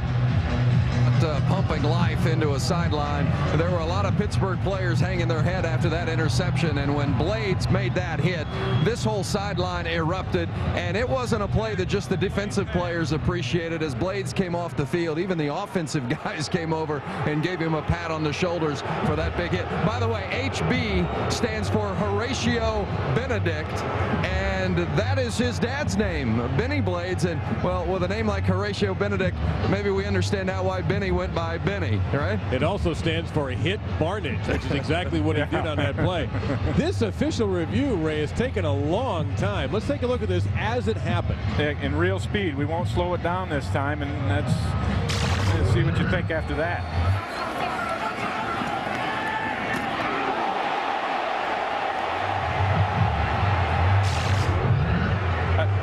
I tell you, the other thing you got to hear was the sound of that collision on that replay. That was a lot of plastic. I wonder if they're just trying to figure out the spot of the football here. Maybe that is the problem, but that was not that difficult. They've got it set down at the 38-yard line, where of all people, Brian Braum made the tackle. And here we go. At the review, there's indisputable video evidence that it was not a catch. It's an incomplete pass. Third down. 1:27 on the clock. And that probably was the argument that what do they reset the clock at? Wow. Well, there was a brief moment where the ball was in the crook of his left arm and began to leak out, and I guess that's what they looked at. Well, if that's indisputable evidence, I'm going to be here to dispute it. So that's no longer indisputable. But I'm telling you, I think he has the football. I do too. That's a poor call. I hate to pick on the replay official, but I agree with you. And now it's up to the Pittsburgh team, who got the lift off of that, to continue with that momentum and try to get a stop, at least force a field goal here by Louisville. And they got a third and long, which they're in a good shape to do that. But Braum has had so much time. Pitt has not been able to generate any real pressure. And this has this crowd now in an angry mood at Heinz Field. And they're pressing across the board. Here they come. Down the middle, Urrutia again. Oh, they held him. Yeah, that's an easy pass interference call that time. Even I could see that. Rivas on the coverage. And Rivas let Urrutia get the inside leverage on him. And once you let a big man like that get that position on you, you really have very few options at that point. You see him, he's going to be outside. He's favoring outside. He doesn't have a... On the defense, number 25, 15-yard penalty. From the previous line of scrimmage, automatic first down. To me, that's curious coverage. Rivas, an obvious outside technique, but there was no safety in the middle of the field. If you're going to play man-to-man with nobody free deep, you have to play inside technique, or you'll give that up all day long. What a turnaround. We thought this ball was going to belong to Pitt at the 38-yard line. Now, here's Colby Smith. The flag comes in behind the play, however, thrown by the referee. So this run may be wiped out. Kennard Cox on the tackle. Holding on the offense. Number 78. 10-yard penalty from the previous line of scrimmage. Replay first down.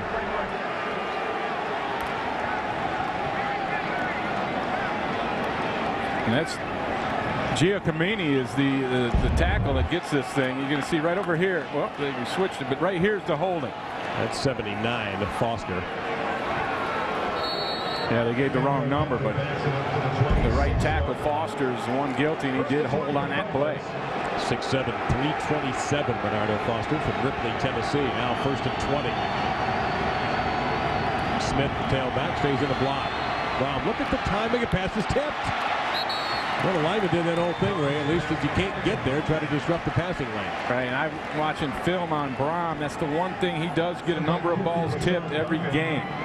And he's just got to be able to find better windows to throw the football through. But you're right about the time he had. He had all day to do this thing. It's Duncan on the tip. He's from Florida. Bellblade. Well, I have not heard this crowd so far in the first half this into the game as they are right now trying to help their Panthers defense.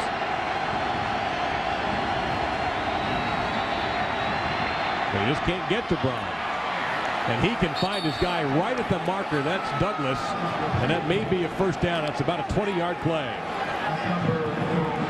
And Pitt continues to rush with just 4. Just that defensive line, which, you know, is a little bit undermanned. They've lost a couple of starters due to injuries. Chris McKillop out, Doug Fulmer out, both out for the season. They lost another guy, Mick Williams, who had been in there and made some downs, made some plays for him. So they got younger guys in there, not their first line all the way across, and they're not able to get the pressure with just 4. Louisville is 49 out of 52 in the red zone this year. Here's HB sitting right up here going to get some. Willie? No. Instead, it'll be a touchdown with Anthony Allen. Tell you what, you go back to that review, and there's a flag down. Hold on. Louisville had 1 touchdown wiped out with a flag. Will it be a second one? And more importantly, a 3rd and 1. Holding on the offense. Number 89. 10-yard penalty from the spot of the infraction. Replay 3rd down. Second time the Cardinals have had a touchdown taken away because of a penalty. The last time it happened, they had to settle for a field goal. And Louisville is called for a timeout with 45 seconds remaining. Well, let's find out what's going to be going on in your living rooms at halftime with Reese Davis. All right, guys, coming up on the Pontiac Performance Halftime Report, Florida gets by in a squeaker again. We'll examine what that does to the Gators' hopes of being that one-loss team in the title game. We know this much: they're better off than West Virginia, who got knocked around at home against South Florida. We'll show you what went wrong for the Mountaineers and what it means for the other Big East hopefuls to get into the big BCS mix, and also look ahead to USC and Notre Dame coming up tonight in the Coliseum. It's all coming up. Mark May and Lou Holtz will join me in just a few seconds. All right, Reese, thank you very much. Got lots to talk about in this half as well, as the officials have begun to become a factor in the last couple of minutes. A controversial overturn of a fumble by the replay official, and then a couple of calls that have hurt Louisville. And they've lost 2 touchdowns so far in this half on penalties. And that last one, it was 3rd down and 1. You tack on the penalty. Now it's 3rd and 11, and Pitt has a great opportunity here to force a field goal. Now, I think they need to bring pressure, though. They've tried rushing with just 4 and covering with 7. They haven't been able to do it. They need to blitz on this down, in my opinion. 3rd down at about 11. They get to the 5. You see between the 5 and the 6-yard lines, we'll get to the 1st down.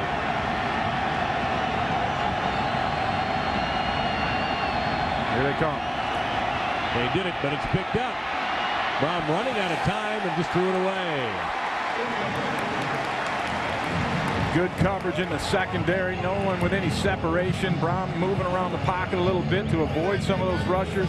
Nobody to throw the ball to, has to dump it out of bounds. And Bobby Petrino having a beef with an official. Looking for his 39th win at Louisville. This will be a 32-yard kick for maybe the hottest kicker in the country, Carmody. Made 16 straight. Blades. It is blocked by Blades. Who else for Pitt? He wanted to have a big day as a senior, and he's done it.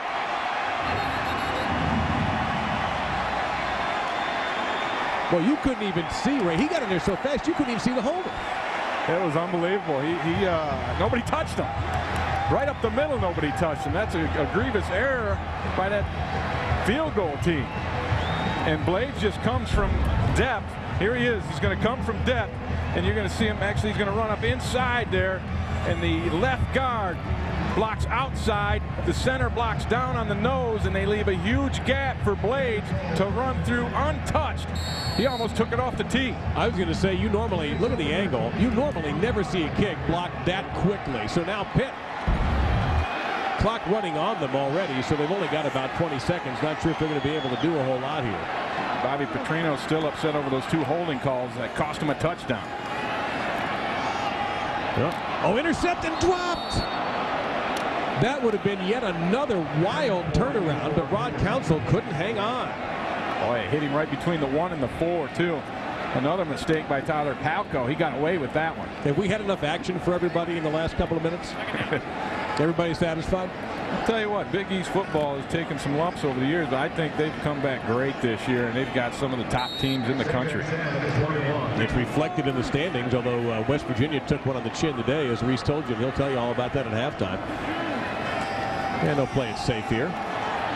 This run Collins and undoubtedly run out the clock. This has been a crazy first half, especially the last couple of minutes. Louisville will go into the dressing room with the 7-point advantage. Our halftime score has Louisville in front 24-17. Now let's join Reese Davis.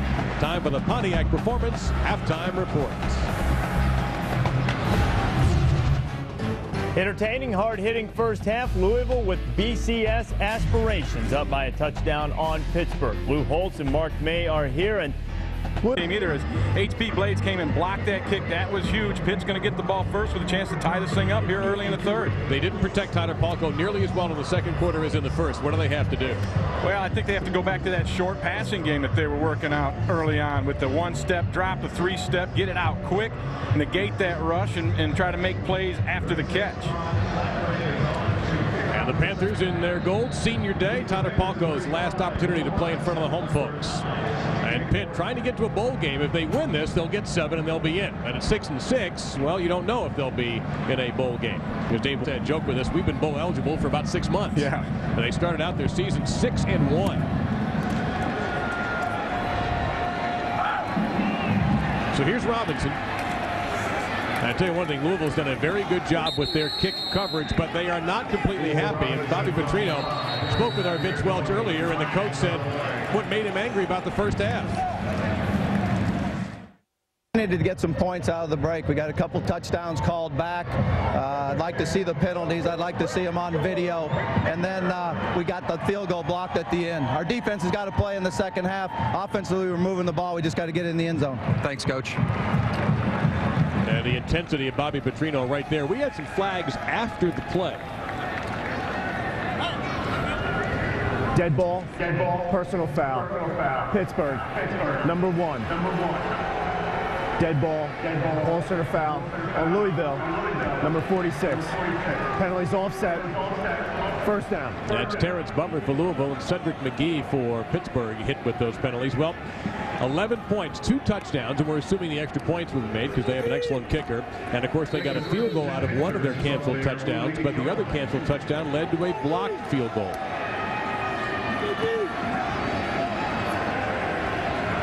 So here is Tyler Palko's last half at home in his college career. They fake the reverse. Stevens howling, and he'll maybe get a couple of yards there. Let's get to the first half stats, and they're brought to you by Remington. Ray, anything you see here that really jumps out? Nah, it's a pretty even ball game. You know, it's kind of, you see what's on the scoreboard, and it does reflect in the statistics right now. The turnovers, pretty much even. You know, you throw that blocked field goal in there as a turnover, and then it would be even. So, pretty even ball game. Second down and 8. Stevens howling the tailback. There's that 3-step drop. It was so successful, they throw out to their right and get a first down. So that side in particular, Ray, of that field, they have worked over and over again. Oderick Turner on the stop. Good catch. And you're going to see Turner up top here just run a little slant route, and he comes off slow. to kind of to keep that distance, because that corner is going to backpedal, and if you run fast, you're going to run right into him. He wanted to create and keep that separation so we could step inside for that slant, and then Tyler Palko accurate with the football. Gavin Smart on the stop. Collier into the tailback spot now. He carried a couple of times in the first half, not this time. Palko again. Here's some room. Into Louisville territory. That's Stevens Howling. His 16th catch of the year results in 29 Panthers yards. Oh, and Stephen Howling is an excellent receiver, not to mention a pretty good running back. He's going to be right here. You're going to see him run up, and there's going to be a huge cushion between him and the man that's assigned to cover him. You see the back pedal, and he breaks underneath it, and there's some uncertainty there by Brandon Sharp as far as covering, and he didn't jump that receiver right away. Well, you get a guy that open and who's that quick in the field, you're going to get some good run after the catch yards. So we wondered how would the Panthers respond when they open up this third quarter, and we're getting a pretty good answer. Palko under fire, lobs it downfield, and missed his man Nate Byam, the freshman tight end of the game. I think Palko is just perfectly satisfied in having that ball go out of bounds. And take a look at the passing chart from Palko, and you look at all these short routes that he's been throwing out to each side, and he's been really good to his right. 8 for 8 over there, and the majority of those are those one-step, just quick fires out there, get the ball to that receiver, take advantage of the cushion, and let him make a move. And they've made a lot of plays and a lot of yards running that kind of a scheme. Could be changing the play here. Does the quarterback really ever do that just for show? Yeah, you'll do it for show. You kind of dummy it up once in a while, because you don't want them to get into exactly what your audibles are. Well, that play was just completely destroyed by Malik Jackson, the junior from Dunwoody, Georgia, down to the sidelines, and Vince Welch.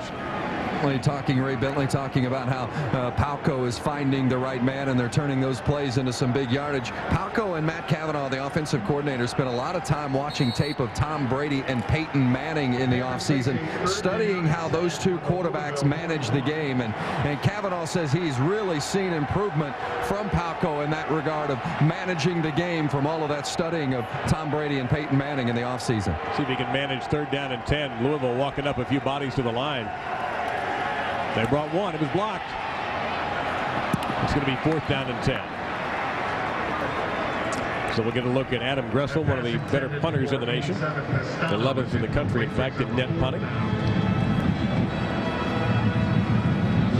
Pitt able to move the ball a little bit, but stalled out here. But they will have field position after this, you would think. Louisville went to that blitz 3 times on that drive. They decided to heat it back up. Trent Guy, the wide receiver. Back deep to return this punt around his 10-yard line. Trying to aim this one. This is really high. That's a fine punt. That is really going to work out well for the Pitt Panthers. Better than that. That's unbelievable. There you see the beanbag to mark where that ball is going to wind up. And exactly after the 39-yard kick, how much territory Louisville will have to cover. Well, let's get to our game track presented by John Hancock, and this is the controversial play, Ray. Yeah, and I still dispute the indisputable evidence. I think this is a catch. I think he makes a football move when he goes to tuck the ball away. That's a football move. However, right. They had a happy ending for the Pitt Panthers because of H.B. Blades again. Well, Blades said, all right, you won't give me the forced fumble. I'll just go block a field goal, and we'll finish it that way. And we'll give you the explanation from the replay booth following this snap. Anthony Allen is the tailback. And he'll get it out to the 7-yard line. Now, we did contact and Blades, of course, again on the stopper, so it seems he's in on every play. We did contact the replay official, and his explanation was, Nick Crater was his name, that it was not an issue of control, but it was the fact that he thought that there was not a football move made. And that was the opinion of the replay official as to why that call was overturned. We, in the first half, quickly thought it was the correct call made on the field and disagreed with the replay official. But I needed to find out from you, Ray, in a moment what he could have meant by that, by football move. I wish I could tell you.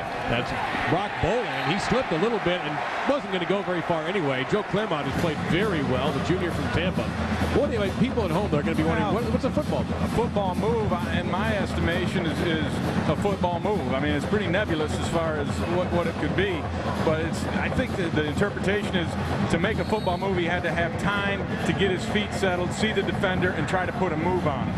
Now, to me, the football move was he caught the ball and he switched arms with it. To me, and he had 2 feet hit the ground. That's a football move. When you're moving the ball around, he obviously had the football. I thought it was a legitimate forced fumble. 3rd down and 6. Brown trying to work out of his end zone, and he gets them the first down. The receiving core for Louisville, Douglas, who made the catch there, and Urrutia having big days. 14 yards and a first down for the Cardinals. Yeah, and Pitt is still yet to get after the quarterback, Brom. They have not hit him all day long, and if you're going to not get that kind of pressure on Brian Brom, he will pick you apart, and that's what he's been doing. Looks like Duncan may have gotten a piece of this pass, and he did actually. He got 2 big claws on that and was not able to knock it to the ground. Wow, look how he's rushing, Dave. He's not even trying to put pressure. He's trying to get into a throwing lane and get his hands up.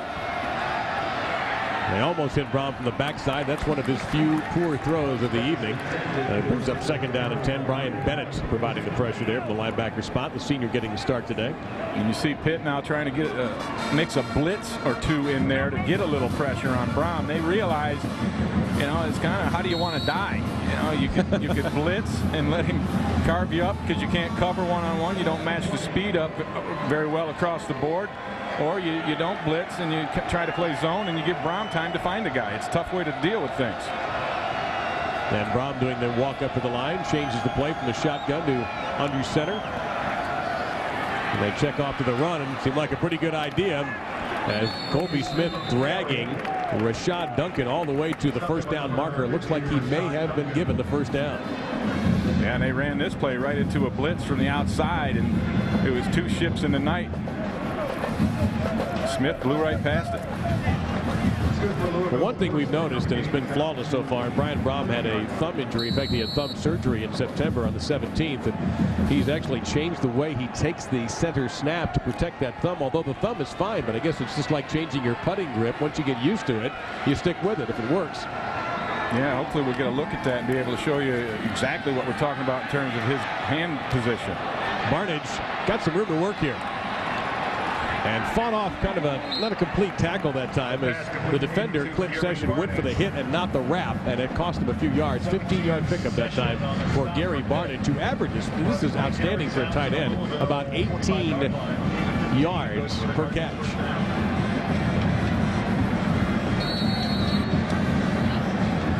Now, we talked about Brian Brom and his thumb injury, and it's amazing to me how quickly he came back from that. You know, missing just 2 ball games. That's a lot of healing to me, is your mind. How quickly do you want to be back?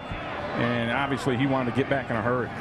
Looks like Pitt brought some pressure that time on the go to the fullback. And Brock Boland, 25-20. He uses the stiff arm and all the way down inside the 15-yard line. No flags on that play. They're going to be down to the 13-yard line. The sophomore from Germantown, Ohio, who did not play last year because of injuries, burns the Pitt defense.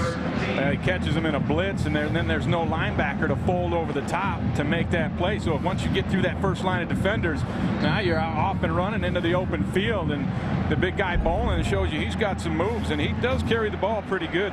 Well, 6.5 yards per carry. I was going to say, though, it's got to drive you crazy. If you're Pitt, you're always worried about Smith and Urrutia and Douglas, and then the fullback kills you. Well, this time they get him back. He loses yards on that. All right, Ray, take us through what we're talking about here with the hands and Brom. Well, there's Brom, and it's that thumb. It's his right thumb, his top thumb. And so you're going to see how he kind of overlaps the thumbs, which is kind of different. Most quarterbacks will take their thumbs and they'll put them together like this. He's overlapping them so that when he takes that ball, there's no pressure on that hurt thumb, that right thumb, that throwing finger, throwing hand thumb. And so he's gone to a different way to receive the snap in order to protect himself. Loss of 2 on that brings up 2nd and 12, and Louisville so deadly in the red zone. They go to Urrutia. He's got a chance to score, and he will get the first down, it looks like, but that will be all. But that's enough, actually. That's a 13-yard pickup. Well, he's a tough guy to cover. And when he runs a crossing route, you just don't have people with the speed to keep up with him. You see him get beat. He beats Brady again running across the field. And, they just don't have the speed to match up with him on those underneath crossing routes. The only time they really got him, and that was actually a different receiver, H.B. Blades, sits in the middle and headhunts. And that's what you have to do. You have to have somebody on that backside looking out for it. 10th play of the drive for the Cardinals. And that's Allen, and he won't get it. Well, Willie. I don't know. They're gonna call it. Yeah, they blew the whistle.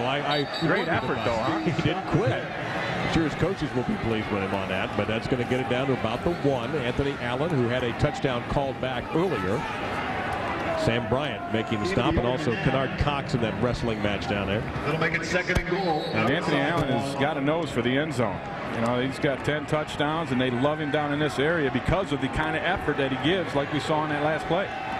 This drive is going to go about 98 yards if they can get it in the end zone, and they do. Touchdown, Louisville. What an impressive way to start your offense out as Barnage gets his 2nd touchdown of the season. And by the way, no flags. This is just a bootleg, and you lose track of the tight end because everybody's so geared up to stop the run. Now, there's the tight end on the backside. You're also going to get the fullback running through to the flat. That tight end's going to come over here, and he's going to end up wide open on the backside. See Barnage get through there? Nobody from the front side's looking for him. Nobody's got him man-to-man. Great play call by Bobby Petrino down there. His brother may be the offensive coordinator, Paul Petrino, but Bobby calls all the plays, and he dialed up a touchdown for his 8th-ranked Louisville Cardinals. 31-17 now. Can the Pitt Panthers do something as Brian Brom has thrown his 10th touchdown pass of the season?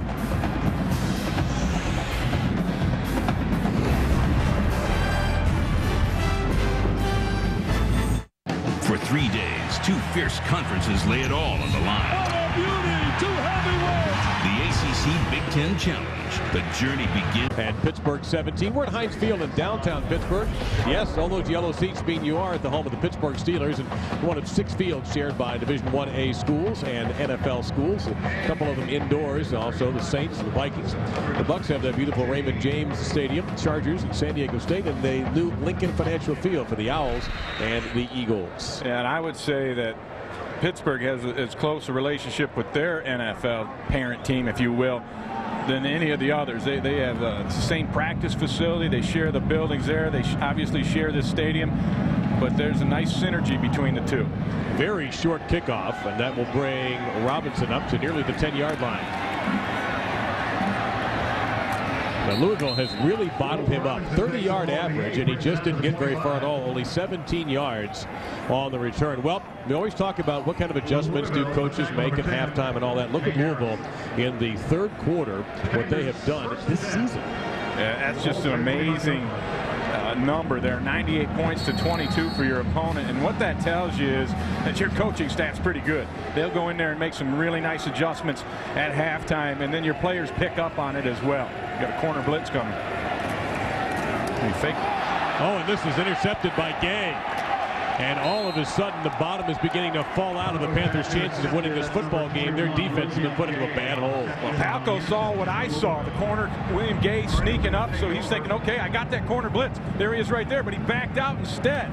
And Palco didn't recognize it, and he threw it right to William Gay. That's a nice bluff by Gay on the corner blitz, and then backs out right into the throwing lane. That's a heck of a play. That's a good call up top, too, by the defensive coordinator, Mike Cassidy. That is Gay's team-leading 5th interception and gives the Cardinals killer field position at the 24-yard line. Stripling the back, goes in motion. Why not go to Urrutia? You have all day with great success. And he is wrestled out of bounds by Kennard Cox. Brian Brom is just an impressive quarterback. He just makes every throw. The accuracy, I think, is the thing that differentiates him from others. He puts the ball right where it needs to be most of the time, and especially when he has time to throw. And he has had time all day. Yeah, he's had a couple of balls tipped, but other than that, he hasn't been hit, has not been sacked. Got a clean jersey down there. Now Bolin in from the fullback spot. He had a big run earlier. This time they were waiting for him. No gain, and he did not get the first down. Well, Eric Wood, we've talked about him, the ability at center, a sophomore from Cincinnati. And Vince, this is an interesting story. This guy has a lot of responsibility on his shoulders. Yeah, Dave, all the line calls in the Cardinals running game are made by Eric Wood. He made his 23rd consecutive start here today, but what makes that number amazing is that he's just a sophomore. Wood was a freshman when he stepped into the starting lineup last year. Pretty rare in college football to have a freshman as your starting center. Well, with a good play action fake, dumped off the pass to tight end coming out, and it will be a first down. Session on the stop on Scott Kuhn. That is Kuhn's 7th catch of the season, and it will move the chains for the Cardinals. You know, we're talking about Eric Wood. Last year he was surrounded by veterans when he was just a freshman. Now, as a sophomore, believe it or not, he is the veteran, but the coaches were telling us he's smart, he's talented, experienced, and he's going to be around a while now, just a sophomore, and that's certainly good news for this Louisville offense. He does a good job. He talked about Brian Brom having his jersey cleaned tonight, and that's one of the reasons why is 77 Eric Wood. In the red zone again, Louisville about 96%. And they may get another touchdown. They do. That is Spillman. Rawan Spillman, the freshman from Louisville, gets his first touchdown of the season on a 13-yard carry, and now the Cardinals have busted this one open. Boy, that's just the speed of Spillman winning the race around the edge. They had good blocking over there on that edge, but he hit the gas pedal, and there was nobody from Pitt who could catch him. Art Carmody beyond attack on the PAT. Louisville in the red zone this year has only missed 3 times, and they are perfect today. 38-17, and now the real challenge on Tyler Palko is to find a way to get the Panthers back in this game. Take a look at this touchdown. You're going to see here's Spillman. He's just going to come around and outrace everybody. It's kind of a jet sweep type thing. He's got a little lead from the fullback out that way, Stripling, and that's just speed getting to the edge.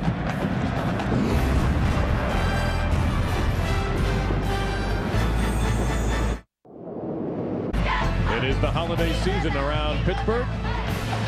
We welcome you to Heinz Field in Pittsburgh, Pennsylvania, with the Panthers taking on 8th-ranked Louisville. I'm Dave Lamont, along with Ray Bentley and Vince Welch. And the numbers on the quarterback, Brian Brom, nearly flawless today. Tyler Palko's got to play catch-up now. Can his Panthers find a way? Well, if you're going to play catch-up, you might as well play it at Heinz Field. I'm speechless. and I'm apologetic. I think our audience may be happy that I'm speechless, but wow. Ray Bentley, everyone, just make note of that. Ray Bentley. Robinson on the kickoff. They have bottled him up pretty well, but he might make a move here and get outside. And he gets it out to the 29-yard line. Some hard-earned yards that time on the kick return of 27 yards. Flannery on the stop. Well, here we go. Pete Carroll has USC competing for another spot in the BCS championship game. And tonight they face a tough task as Charlie Weiss's Fighting Irish head to the Coliseum. Saturday Night Football presented by Southwest Airlines, part of Rivalry Week presented by Remington on ABC. For more information, log on to ESPN.com. There's a little history there. SC's won the last 4, and of course the twisty Matt Leinart run. Pete Carroll can't beat him in November, and of course Brady Quinn, the outstanding Irish quarterback, as Stevens Howling kind of hiding in that pile a little bit there. Ray, what do you like about this game tonight, and who do you like? Boy, this is a tough one for me to call. You know, you think USC, after that stumble early, they've really gotten it together and playing well, but Notre Dame's been playing well, but they haven't been playing a lot of stiff competition, so it'd be interesting to see how they come out. I guess I would have to say USC because they're at home if I had to pick.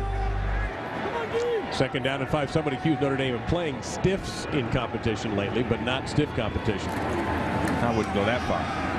Stevens Howling just shy of the first down. It looked like Gay wrapped him up right about at the marker, and they're going to call him definitely short by almost a full yard. You know, I like the confidence that Matt Cavanaugh has in his offense, though. You know, all of a sudden you're down by this many, 4 minutes or so left in the 3rd quarter, and he's not trying to air it out.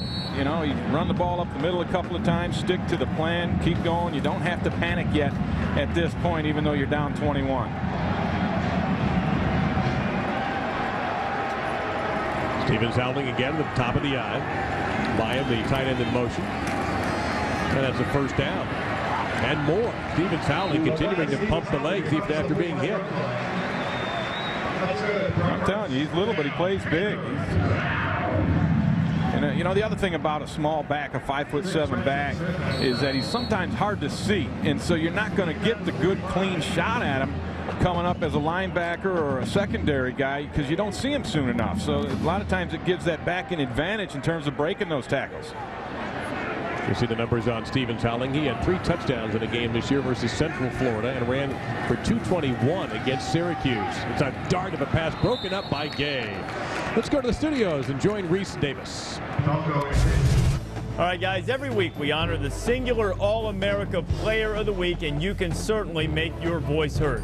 All you have to do, text VOTE to 87654 on your singular wireless phone to access the nominees for the singular All-America Player of the Week. And when you do that, you can enter to win a chance to win a trip to the national championship game. All right, Reese, thank you much. Hope a lot of you jump on that opportunity.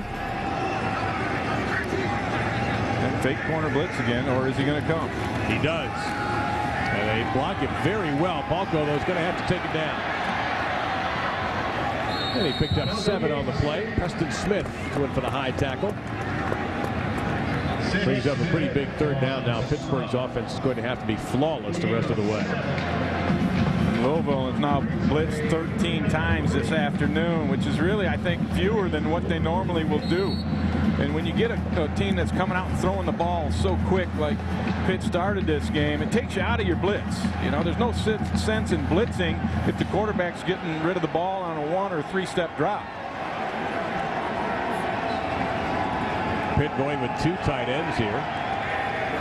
They use Collins actually as a tight end, the fullback. He's the open receiver, and Palco tried to thread that through and just couldn't get it done. Gay again in on the coverage, may have gotten a hand on that pass. So now you got to go for it. Yeah, I was going to say 4th and 3. Dave Wanstead has been not at all shy about using 4th down as an opportunity. In fact, Gay almost took that thing all the way in. Yeah, that was a bad decision by Palco right there. There were 3 defenders between him and the intended receiver, and he just tried to jam that thing in there. But I like this decision here. I think what you want to do is get Palco out on the edge and give him a run-pass option.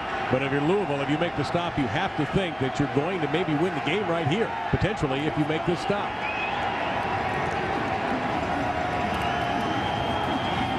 And they do. Yep.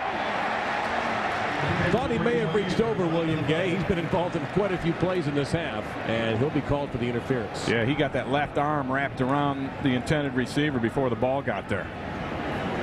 And Bobby Petrino isn't complaining. Pass interference on the defense.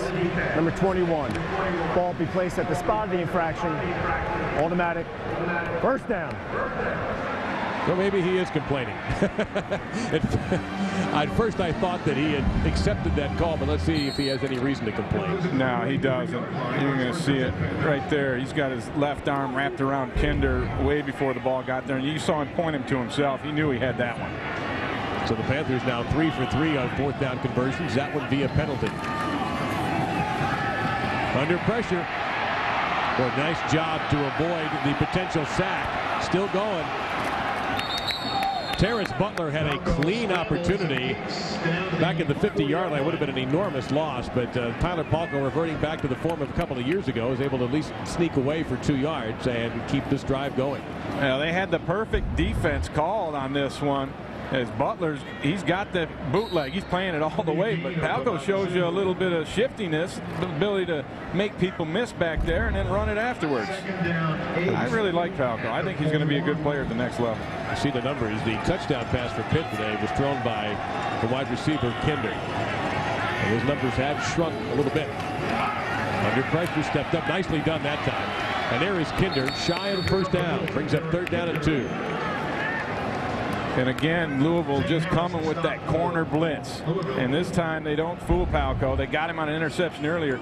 You're going to see the corner blitz here. Receiver's going to see it and come in right behind it.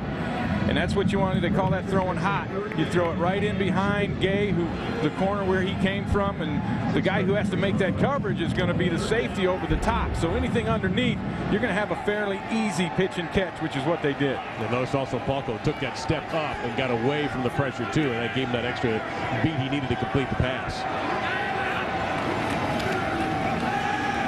Here comes everybody. They really hammered him that time. And Louisville trying to say that it was a fumble, but the officials are calling it an incomplete pass. Brings up another 4th down that the Panthers are probably going to have to go for, as John Russell was right in Palko's shin strap. Boy, and they missed an opportunity there because the tight end Steve Bucas was open. He had a step down the middle, and if Russell doesn't get there, it might have given Palko time to see that and make that long throw, because he was definitely open with Bucas. And so here we go. They're 3 out of 3. On 4th downs, and the clock is stopped by one of the officials. I don't believe a timeout was called. I think they're re-spotting the football.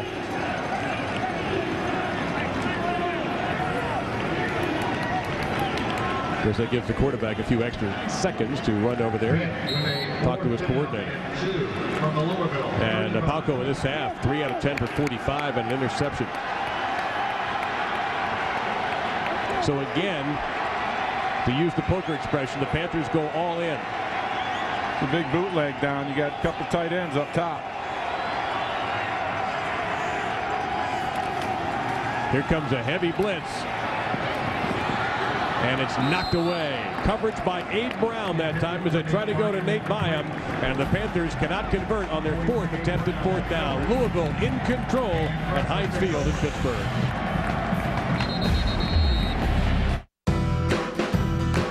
Definition on ESPN HD, and for more information just log on to ESPN.com. There you see our situation here at Heinz Field. Louisville now with the ball again after forcing for the first time today Pittsburgh to not convert on 4th down. Bobby Petrino, the play caller. And Louisville has only punted once, and that was back at the beginning of the game when they could not move the football. They have not punted since then. Right, first possession of the ball game, they went 3 and out, but since then it's been kind of running up and down the field. And speaking of the field, it hasn't really affected the play very much. And they'll continue to put it up. And again, he has all day. And that's going to be a 1st down and more. Brady on the stop as they go to Derante Taylor, the senior from Montgomery, Alabama. Derante Taylor making a 21-yard play out of that. Now, Ray referred to the field. If you're just joining us, there were 4 high school football games played on Friday here at Heinz Field. And there was some talk that the field was just going to be, as we have a Panthers player shaken up. And that, in effect, is Jameel Brady. That you see the middle of the field is brown. I mean, there's no other way to describe it. And there was some concern that this was going to lead to maybe some injuries or at least slow Louisville down, but that has not happened. No, the footing has been pretty good, and I think the reason they rolled this thing, and so it's a hard surface, and there's just a little enough dirt on top, loose dirt, that you can get good footing from your cleats. Yeah, there was some substances placed on the field to try to make it look just a little bit better as we try to find out what a Brady. Well, that's what happened to him. He got hit by a 239-pound runaway freight train. Brady giving up about 35 pounds on that exchange.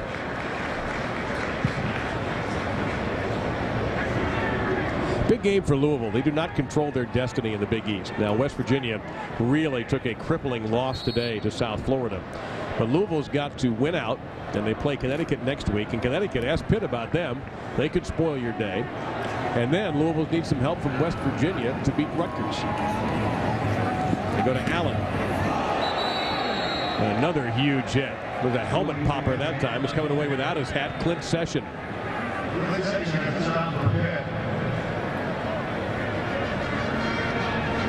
So the Panthers still hitting fiercely when they get the opportunity. Yeah, but they're going to have to make it work for them in terms of knocking a ball loose. You know, they got to come up with some kind of play if they have any hopes of coming back in this ball game.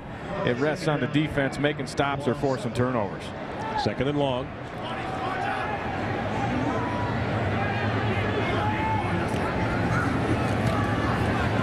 Then they'll go to Colby Smith this time, and all over him as the Pitt defense. Mike Phillips made the first hit, and H.B. Blades came over to help polish him off. But that will be the end of the first quarter as Louisville is in command here. 38-17. 3 quarters in the books here at Heinz Field in Pittsburgh. We'll find out if the Cardinals can put this game away and get Bobby Petrino a 10th win on the year. You're watching college football on ESPN.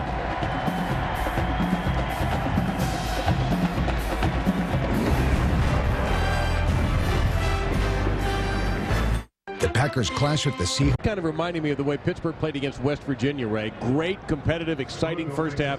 Second half, their offense went away, and West Virginia pulled away. Now it's happening here. Right, and they have the trouble with contending with a lot of speed on the perimeter over 4 quarters. 3rd down and 4 here. Stripling the back.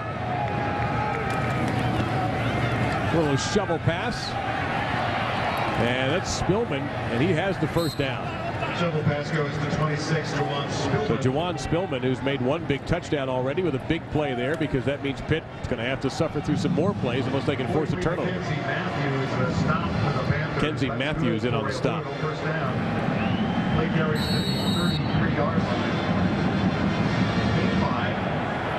First down and 10. Ryan Brom today has passed Stephon LaFours for number 4 all-time in Louisville pass yards. And that's Stripling. Nobody's touched him yet. They finally shove him out of bounds after almost getting the first down. Well, Bedlam 101 continues. Reese Davis has the latest, Reese. And boy, it came right down to the end. Oklahoma 27-21 on Oklahoma State. Zach Robinson in at quarterback, firing for DeJuan Woods, and he can't quite catch it. Oklahoma goes to the Big 12 championship game, 27-21 the final. They went to Oklahoma State. That's a fine season for Mike Gundy's squad there to go down to the very end. Yeah, I think the future is very bright there for the Cowboys. 2nd and short. And this play will never happen. Find out, did Pitt jump or were they induced? They definitely jumped. Yeah, you're right about that. Did they have help? The question is, were they induced? Dead ball. Offsides. On the defense. It was contact. Number 93. 5-yard penalty will result in a first down. And this is a nice job again by the center, Eric Wood. You see him, number 77 right there. He's going to see him in that neutral zone, and then you snap it immediately. Quarterback takes a knee, and you count your 5 yards. And that gives a first down to the Cardinals. 1st and 10 from the Pitt 19. Mistakes with a mistake out of Cooper City. That's a South Florida town near Fort Lauderdale.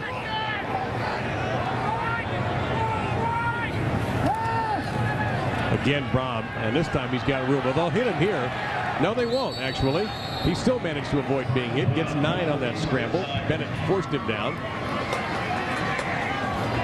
Dave, you probably noticed, you see the hand holding that goes on here by this offensive line by Louisville, and this is a great way to help out your offensive tackles, because usually you got to look in. You see that where the eyes are looking, the tackle does not have to look in at the ball. He knows when to go. He can keep his eyes outside and keep him on rushers.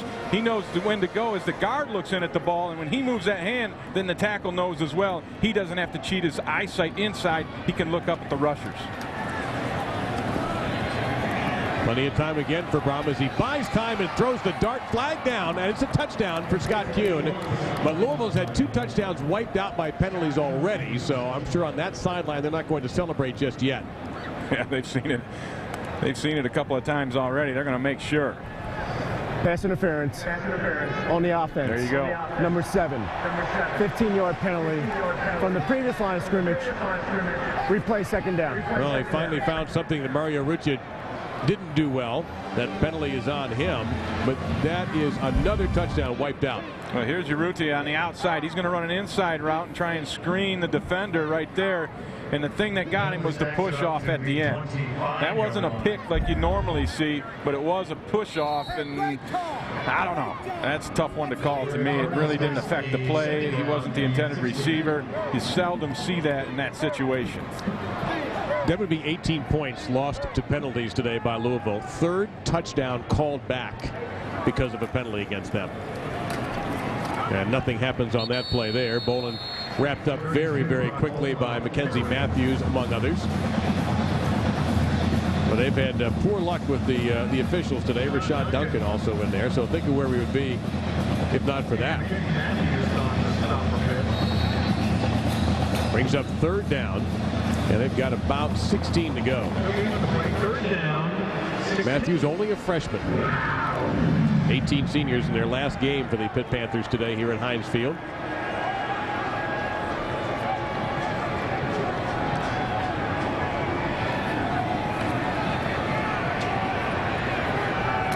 Just gunned it in there, but knocked away. Good coverage that time on Arudia. Kennard Cox was in on that group. Adam Gunn also. Yeah, big square in route by Arudia, and he got to the chains. Had he caught it, it would have been a first down. A good defense there by Cox. And you would think that Art Carmody would be the man to call on here, and here he comes. His streak of consecutive field goals was snapped when one was blocked today. He had 16 in a row at one point. The block was unbelievable because of the way that H.B. Blades was able to roll right into the middle. I'm going to assume that they're going to make an adjustment on that as he goes for 43 yards, 42 yards out. There's Blades right there. And they blocked him this time, and the field goal is good. So it's going to be that much harder for the Pitt Panthers to come back at home as they trail by 24 at Heinz Field on ESPN College Football. Passes 9, 10, and 11 on the season. No interceptions. Hasn't even been hit. That's an amazing thing to me. And when you get your quarterback, you've gone 3 quarters and change, and he hasn't been hit yet, your offensive line's playing pretty well. Robinson and Porter back deep for the Panthers. Here's where they really need Robinson. Very dangerous kick returner to bust one here, at least give the Panthers some good field position. Hasn't happened yet today. They've done a good job covering these kicks. It'll be Porter a couple of yards deep. Got a hole here, though. He can get around the corner. He got a block. It's Porter. And it's the kicker who helps run him down. Stop made there by Travis Norton, but also a great job that time by Todd Flannery to keep that thing from going all the way. That's a 57-yard return. Pete Carroll has them ready. USC competing for another shot at the national championship. Tonight, however, it's a tough task. Charlie Weiss's Fighting Irish going to LA in the Coliseum. It's Saturday Night Football presented by Southwest Airlines, part of Rivalry Week. That's presented by Remington on ABC. And also, you can log on to ESPN.com for more information. Stevens Howling stands aside the quarterback. And Palco now got to air it out, you'd think. Blitz is picked up nicely. Stevens Howling. It's a little bit short of the first down. Let's find out what's going on with Georgia and Georgia Tech. Reese? Georgia and Georgia Tech, guys, been hard-hitting defensive struggle all day. Tashard Choice is over 100 yards again and into the end zone. Jackets up by 5 halfway through the fourth. And Pitt went to the no huddle here, and Stevens Howling will get a first down. Not a surprise to see that at all there, Ray. No, you have to pull out all the stops now. I mean, you got to make up 24 points here in 12 minutes and 12 seconds. So you can't waste your time with a huddle at this point. Clock stopped momentarily for the first down change being moved, but it starts up again.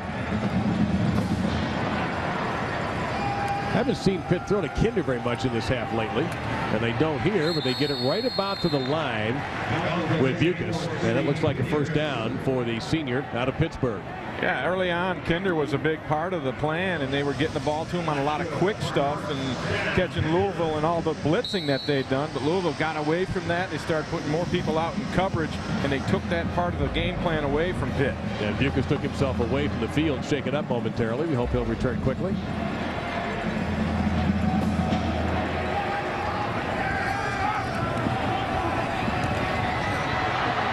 Catch was finally made by Turner, and he has a chance to go all the way, and it could be, and it is a Panthers touchdown. So there is still a little bit of hope at Heinz Field.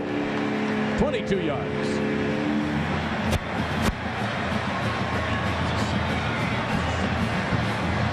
Tenth missed tackle of the day allowed Turner to break it into the end zone. He just ran a little hitch route out there on the outside. Pelko saw him, no coverage near, so he threw the bullet. And then, you know, the outside in cut is what really busted it loose for Derek Turner. Leon for the PAT. (41-24) our score. There's Turner up top. You see him just turn it around and hitch it up. Breaks this tackle right here after the bobble. And then it's a foot race, and he splits a couple of defenders and gets himself into the end zone. It's not over for the Pitt Panthers just yet.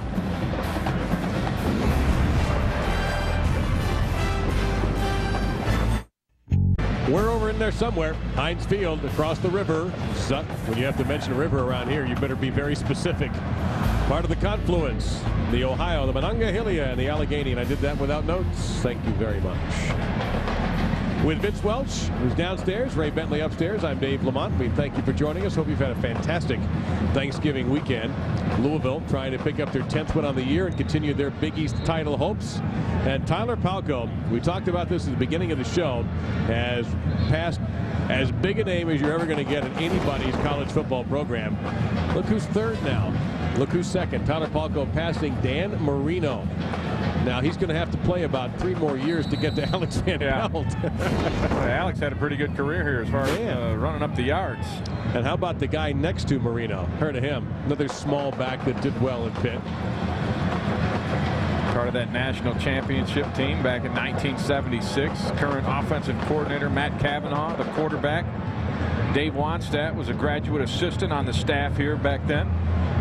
And Louisville is anticipating an onside kick here. Yeah, and rightly so. And I don't know, with the 11:34 left, down 17, he might give it a try. Until the officials let you. And Louisville calls a timeout. So Bobby Petrino had some of his best receivers in there and was moving a few bodies around and just said, you know what, forget it. I'm up by 17. I've got a timeout. I am not going to take any chances here. I want to make sure my team is prepared. Well, 1976 is the glory year here in Pittsburgh. It was their last national championship, and they had a little talent, Ray. Yeah, they did. There's Mr. Dorsett, or was it Dorset back then? I'm not sure. He kind of changed it around, but you can change your name when you can run the football like this. I'll tell you that right now. And he was an outstanding football player, won the Heisman, and led this program to a national championship, their 9th overall. And of course in 1976, Gerald Ford, president. I love the price of gas. Good old days, boy. Boy, not one of my favorite Wings songs, though, I've got to be honest with you. And of course right there, Tony Dorsett. Paul McCartney's done better than that. What's wrong with silly love songs, man? It's a great silly love song. Yeah, you're right. Silly is exactly the word. Paul kind of went soft for a little while there after the Beatles. Well, with an update, perhaps even an opinion on which Beatle he liked the best, let's go to Reese Davis. Reese? Ringo, I think, and I need to see the May 73 banner up there. Boise State and Nevada. Boise trying to lock up a spot in a BCS game. Jared Zabransky, Legadoo, Nene, touchdown. Boise State up 31-7 late in the third. All right, thank you, Reese. So he's a Ringo man, a fan of Richard Starkey. Well, they changed the alignment, did Louisville, in terms of protecting against this onside kick. They've got 7 guys stacked over there. And George Stripling is now in a single safety position. And they do try it. It's a great kick. Didn't work, though. Louisville recovers it. Tight end Barnage came up with that one. You don't mess around with the hands team. Everybody who can catch goes out there, do you? I don't think anybody, even your top receivers, go out there. Yeah, you got to put them out there because you have to get this football. But this is a great kick. It's the old kick down on the ball and get the high pop up in the air, and you never know what can happen. You try and get up there and maybe tip it, hit the guy that's going for it, do whatever you can, scratch and claw to get the football. But Barnage does a nice job of staying on it and then using his body to protect himself when he makes the play. They brought in Cody Sawhill, a specialist, to try that onside kick, and it didn't work. Now Louisville in position here with the clock running, coming up at the 11-minute mark. Rock Bolin has done very well out of that tailback spot. He's listed as a fullback, but he has been sometimes a lone back. Brom wants it all right here. And excellent coverage that time by Kennard Cox. Well, how about Bobby Petrino going for the jugular? Yeah. A little play action pass after recovering the onside kick. Everyone and their brother thought it was going to be a handoff to Bolin, and he kind of faked that and tried to catch him sleeping, but they did not. Nice play by Cox. Well, there you see Brian Brom's numbers. Hard to complain. Why, that's just the accuracy is what I'm talking about with him. Just 5 incompletions the first half, 3 in the second half, and he still is yet to be hit by the Pitt Panther defense. He won't be on this play, but Colby Smith will be. He got virtually nowhere. Good play there by Clint Session. Let me ask you this. Of the senior quarterbacks that you've seen and that you know about, who do you think is best set up to go into the NFL right now? Well, that's I guess the guy that comes to my mind right away is Tyler Palko, because he's here today and he's the guy I've been looking at, and I think he's going to go on and be a first-day selection, and I think he's got a chance to be an excellent quarterback. But somebody in the West Coast system is going to grab him up, because that's what he runs. It's the same offense that the Baltimore Ravens run, which Matt Cavanaugh ran when he was their offensive coordinator. So he's got a couple years in it already. I think he'll be a good one. Underneath they go, and great tackle that time. Excellent play for Adam Gunn, the reserve redshirt sophomore from Vandergrift, Pennsylvania. He's had a couple of good plays in the second half. Brings up a 4th down, and a rare appearance by Corey Geschke. What about Brady Quinn, who we'll see tonight on ABC? Yeah, there's another no-brainer. Brady Quinn is an outstanding football player, an NFL-type quarterback, and I think he'll do equally well. They go for the punt block. They do. Can't get it. And looks like did somebody actually deflect he did get it? I think he did. I think the ball went off. It was more of the kicker, the punter kicked it into the hand of the block guy, as opposed to a great effort on the block. No, you know what? He just shanked it. Nobody touched him. Well, let's take a look. This is one of those shank you very much. Nobody near him. Yep. But it looked like a block the way that thing took off the side of his foot. Well, that gets him a free session with his head coach. And it's a 5-yard punt. And you said it going into a break. Pitt isn't dead yet, but they're going to have to move very quickly.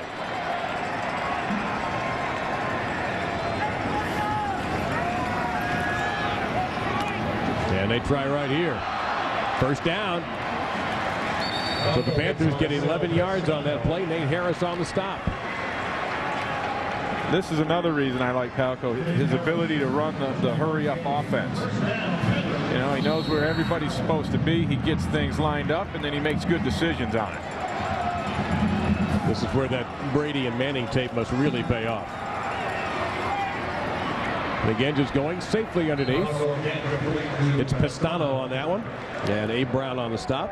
And the Louisville defense is willing to give Palko all the underneath stuff. The thing that they can't allow is the big play, the toss over top of their heads. So they got 2 safeties deep and all these guys across here in the intermediate. The 3-step drop again. Here's Kinder, and he has the first down. Jackson on the stop for the Cardinals.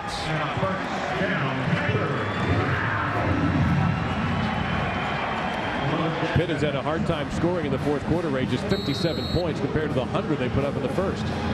Yeah, in Louisville, they got that old dreaded prevent defense, which a lot of people think prevents you from running, but it's what you have to do here. You can't take the chance on letting them throw it over your head. Yeah, that didn't work out very well for Palko at all. He basically threw that one straight into the ground. Nobody hit him, and nobody touched the pass that I could see. Well, another thing I've noticed, Ray, is these center snaps in the shotgun are all coming out low. Yeah, and looping as well. And I'm not sure what the problem with that is, but you don't expect to see that consistently like we have here in this 4th quarter. Joe Milani is the center, and he has put him down precariously low to skipping them. That's a good one. Nobody open. Picked up a couple on that play. It's going to bring up a critical 3rd down here. Okoye providing the pressure. That's not a surprise. Yeah, Okoye ran a stunt there, looped around to the outside, and kind of figured he was away from the play, and then all of a sudden Palko ran right back into him. They gave him only 1 yard, brings up 3rd down and 9. And not even that, really. It's almost 10. And it looks like Louisville's going to be content to just rush 4. Oh, they're kind of creeping around a little bit. They like to move around pre-snap and not give that quarterback a beat on what they're really going to do. They do come with the blitz.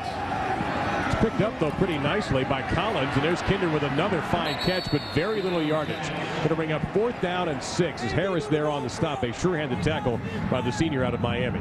Dave, the thing about that blitz was it wasn't a man-to-man or a free safety in the middle type blitz. It was a zone blitz all the way. So You know, you bring 5. They actually dropped the nose tackle, Okoye, back, and then he rushed on a delayed rush, but you still play zone behind that, so you're pretty well off in terms of getting beat one-on-one. 5th time they've gone for it on 4th down. They're really going for it all here. Kinder one-on-one, and it's intercepted. What do? You got to knock that down. Gavin Smart came away with a football. But he wasn't very smart about what he did. That you knock it down so your football team has better field position. They'll get it to the 20 instead of the 30-yard line. We'll be back. The interception for Gavin Smart, his 2nd on the season, but maybe he should have let this one go through his fingers. They can finish off the 7:51 left here. They will move a little bit closer, but they still need some help. They need West Virginia to beat Rutgers. And, of course, they need to beat Connecticut. Louisville does next Saturday. The West Virginia was dealt a crippling, not fatal, but crippling blow today with a loss to the University of South Florida.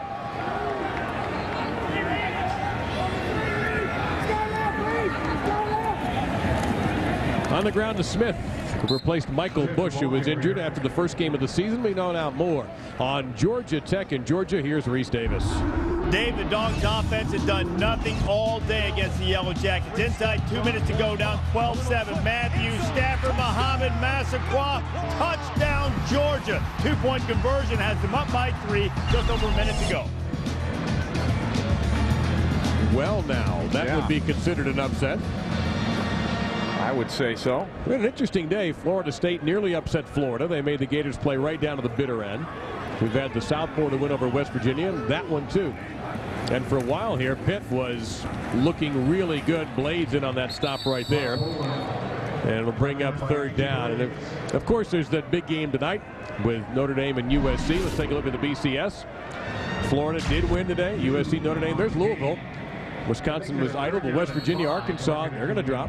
Right. Both of those lost. And I think it's USC's game right now. If they go on, they beat Notre Dame, they beat UCLA, then I think they're going to get that bid. Now, if they don't, then I think Michigan might sneak in there. You know, Florida still has a chance, but you know, a couple close wins. They haven't really been impressive. Arkansas might just knock them off, and that could. I'd love to see a rematch. I'd love to see Michigan, Ohio State again. Down the middle, going to try to end the game right here with Douglas. It's a foot race, and they won't catch him. Touchdown for Louisville. 75 yards. Harry Douglas, his 4th touchdown on the year. Oh, and again, Brom, with all the time in the world, just throwing a perfect strike down the field. And didn't like what I saw at the end of that, though. Kennard Cox needs to finish that play. That's an embarrassment. Yeah, he did not run that play out. You're right. I'm sure he'll hear about it from his defensive coaches and maybe even from Dave Wannstedt. I'm sure he will. You know, I don't mind Douglas trotting it in, but the thing that he shouldn't be allowed to trot in, and that's got to come from Cox chasing him all the way down. PAT is tacked on. Louisville has doubled the score. Take a look at this thing from way up in the rafters. Here's your matchup right here, and it's just a go route to the middle of the field. You're going to see Cox. He's up there in that press coverage, but he doesn't really alter the route. And if you don't alter the route, there's no sense in being in press coverage, because then it's a foot race, and you've got your back. You're starting out backwards, and you're not going to win that one very often. So you got to be more powerful with the punch of the hands to disrupt the route. If you don't do that, you're going to lose the foot race. Now, my question would be, where were the safeties? Obviously, what kind of coverage do they have there that left the middle of the field so open? Cover 0. It means there's 0 men in the middle. Well, here's Brom on his pass chart so far. That got fattened up with that down the middle completion. Yeah, right there, the home run ball down the middle. But you look at it, these numbers all over the place are pretty good for Brian Brom. An outstanding day, just 8 incompletions, 337 yards, 4 touchdowns. Don't get much better than that. He is the all-time pass percentage leader at Louisville, and he hasn't done anything to hurt that today. Robinson and Porter back deep. And those two, Urrutia and Douglas, have just been monsters for the Cardinals today. And they came in as number 1 and number 2 in the Big East in receiving yards per game, and they didn't let that down. Trying to work his way through. Robinson not giving up, but he's going to be gang tackled finally. Let's get another update on that Georgia Tech fun from Reese. Dave, Reggie Ball has just had a miserable 4 years against Georgia. A fitting conclusion, it would appear, to his 4 years of futility against the Dogs. Throwing an interception to Paul Oliver. Frustration for the Jackets, but remember, they'll still play for the ACC Championship next week. A minute to go, just under that, for Georgia to hang on for the 3-point win. Of course, we don't know who they're going to play, and that'll be decided on ESPN with Wake Forest versus Maryland. 7:45 Eastern. Never would have thought that game would be for those stakes. No, that's an amazing story in college football this season. Little question about that. And if you want to watch that, I don't think you have to even touch the old dial. 7:45. Does anyone have a dial on a TV anymore? I haven't seen one in a while. Wake Forest continues to fight for the ACC Atlantic Division title. It's Ralph Friedgen's Maryland team, Jim Groves, and the Wake Forest team in Deacons. Primetime, part of Rivalry Week, presented by Remington on ESPN tonight at 7:45 and available in high def. And that's a first down for Pitt on ESPN HD. And Tyler Palko, he's not going to fight this, stop fighting, I should say. This is it for him at Pitt. There's a chance for the Panthers to get a bowl game, but it's 6-6. Not sure if they're going to make it with 5 straight losses. That's really going to weigh heavily on the minds of the blazer-wearing bowl men, who are, some of them are here today. Nice toss. That's Pistano. And he is going to be ground out of bounds by Gavin Smart. Well, what do you like for a player of the game here? What do you think? Any one in particular? There's several guys that I like. I think Brahms had an outstanding game. Yerudia, Douglas. You know, I think there's a lot of guys that are worthy. Even Palko played pretty well. If you count the first half, Blades, HB Blades played outstanding at the beginning, but I'm not going to pick any one of those. All right, he'll think about that for just a little bit. There you see that field, a little bit of a factor that time on Stevens Howling. As Harris, he's had a very solid game, called his name quite a bit in the second half. And you want to make sure your guys keep fighting, and I know that's important to Dave Wannstedt, even though this might be the last game. They may not get to a bowl game, but you got to develop in your program that you will fight to the end regardless of the circumstances. Plenty of time for Palko, and he hits the, it's dropped. Great chance there for O'Derrick Turner, and he just couldn't hang on. Maybe lost the concentration just for a moment. Probably very hard to concentrate right now. Well, it is our Cooper Tires players of the game, Mr. Bentley? Yes, I'm going with the offensive line for Louisville. The outstanding today. Brian Brom not hit once during the entire contest. So Renardo Foster, Kurt Quarterman, Eric Wood, Donnie Barlow, and George Bussey. Congratulations, they're my player of the game. And Okoye prevents a first down from happening by just sticking his big body in front of the runner. So now it's 4th and short. This 6th time today the Panthers have gone for it on 4th down.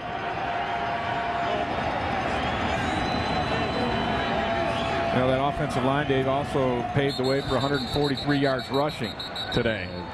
This play never got off the ground. We mentioned at the start of the broadcast how potent Louisville is on offense, and everybody knows it. Yeah, but it all. Prior to snap. False start on the offense. Number 75. 5-yard penalty. Remains 4th down. And that all starts up front. You can have all the playmakers you want, but if you don't have people knocking other people out of the way and protecting your quarterback, it's not going to get done. And that Louisville offensive line has been outstanding today. They've taken care of everything. They've had 11 pass plays of over 40 yards this season. Well, they can add on some more of that today. 11 runs of over 25 yards. 13 games under Bobby Petrino of over 50 points, which they still have an outside chance of getting at today. That was a good throw by Palko. That's about as good as you could have put that ball in there, but fine coverage that time against Pistano. And looks like Latarius Thomas came in there to knock it loose. You hear a little bit of noise in the stadium. That's from one section of those in the red and black celebrating what now certainly appears to be a win for their 8th-ranked Louisville Cardinals. And Louisville, you know, they look back on things. They had a 25-7 lead over Rutgers. Yeah. And they really had control of that ball game. And then they went and they fumbled it a couple of times and they couldn't get it going in the second half. That's the one that they're always going to go look back on and say woulda, shoulda, coulda. Brian Brom's day is over. Hunter Cantwell, who played 2 starts for Brom after the thumb surgery in September, is in there now. Cantwell also started the Gator Bowl last year versus Virginia Tech and did very well. Well, let's see how this game impacts the Big East standings. Rutgers and Louisville. Louisville will be 5-1 and go to 10-1 overall. But the season is not over for the Cardinals. They play UConn while Rutgers goes to Morgantown. And that's the game that everyone from Louisville is going to be watching, because if West Virginia scores the win over Rutgers and Louisville can beat UConn, Louisville goes to the BCS representing #1 in the Big East. Right, so it's coming down to the very wire, the last game of the year to determine the Big East champion. And it's going to be interesting to see how it turns out, because that game's a toss-up to me. I think even West Virginia might even be favored in that ball game against Rutgers. Yeah, at home, that's going to be tough. Sergio Spencer getting some carries at running back now. You see Hunter Cantwell. In fact, I'd be very surprised if Rutgers would be able to beat West Virginia myself. And that's going to put these Louisville Cardinals into a BCS bowl. Brian Brom's numbers on the day. I know his brother, the quarterback's coach, I guess Jeff Brom, he did have a little dirt on the jersey there on the back. I think somebody must have touched him on his own team. Maybe he brushed against somebody in a huddle or something. I was going to say Jeff Brom is quarterback's coach, and his older brother's pretty tough on him, but I'll bet Jeff eases up on the gas a little bit, at least tonight, until film study. Yeah, and it's a fine line when your brother's the coach. It's a little different because your brother's before your coach and player, and so brothers can do things and say things to each other that other people can't. You sound like a man with some experience. I've got a couple brothers, and they've said them to me. Not that I would say them to them. But. No, not you. No way. Getchie will punt. His last punt went 5 yards and almost earned him a timeout with Bobby Petrino. This one's a lot better. Rivas, a punt return for a touchdown earlier this year, and he just ran out of room. Picked up about 10 on the return following a 48-yard punt. And Scott Kuhn on the stop for Louisville. A lot of smiles and laughter over there on that Cardinal sideline. Came in a potential trap game. Pitt has played well throughout the early part of the season. They have an offense that's able to move up and down the field. But they avoided that trap, and they're set up in a position where they want to be. What about the future for this program? You know, Dave Wanstead told us the other day, out of the 1, 2, 3, and 4A classifications, who all played here yesterday for their championships, Dave has the 1A, 3A, and 4A Player of the Year all coming to Pittsburgh.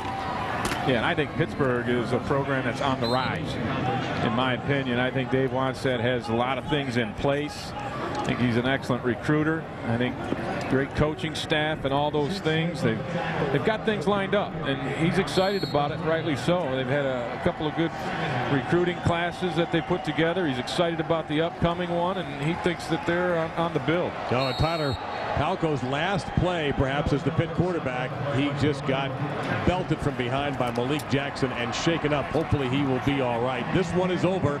It is a win for Bobby Petrino's Louisville team, taking a big step toward a Big East championship with their 10th victory on the season, as they knock off the Pittsburgh Panthers 48-24. That's our final score. This has been a presentation of ESPN. The worldwide leader in sports is Bobby Petrino and Dave Wanstead of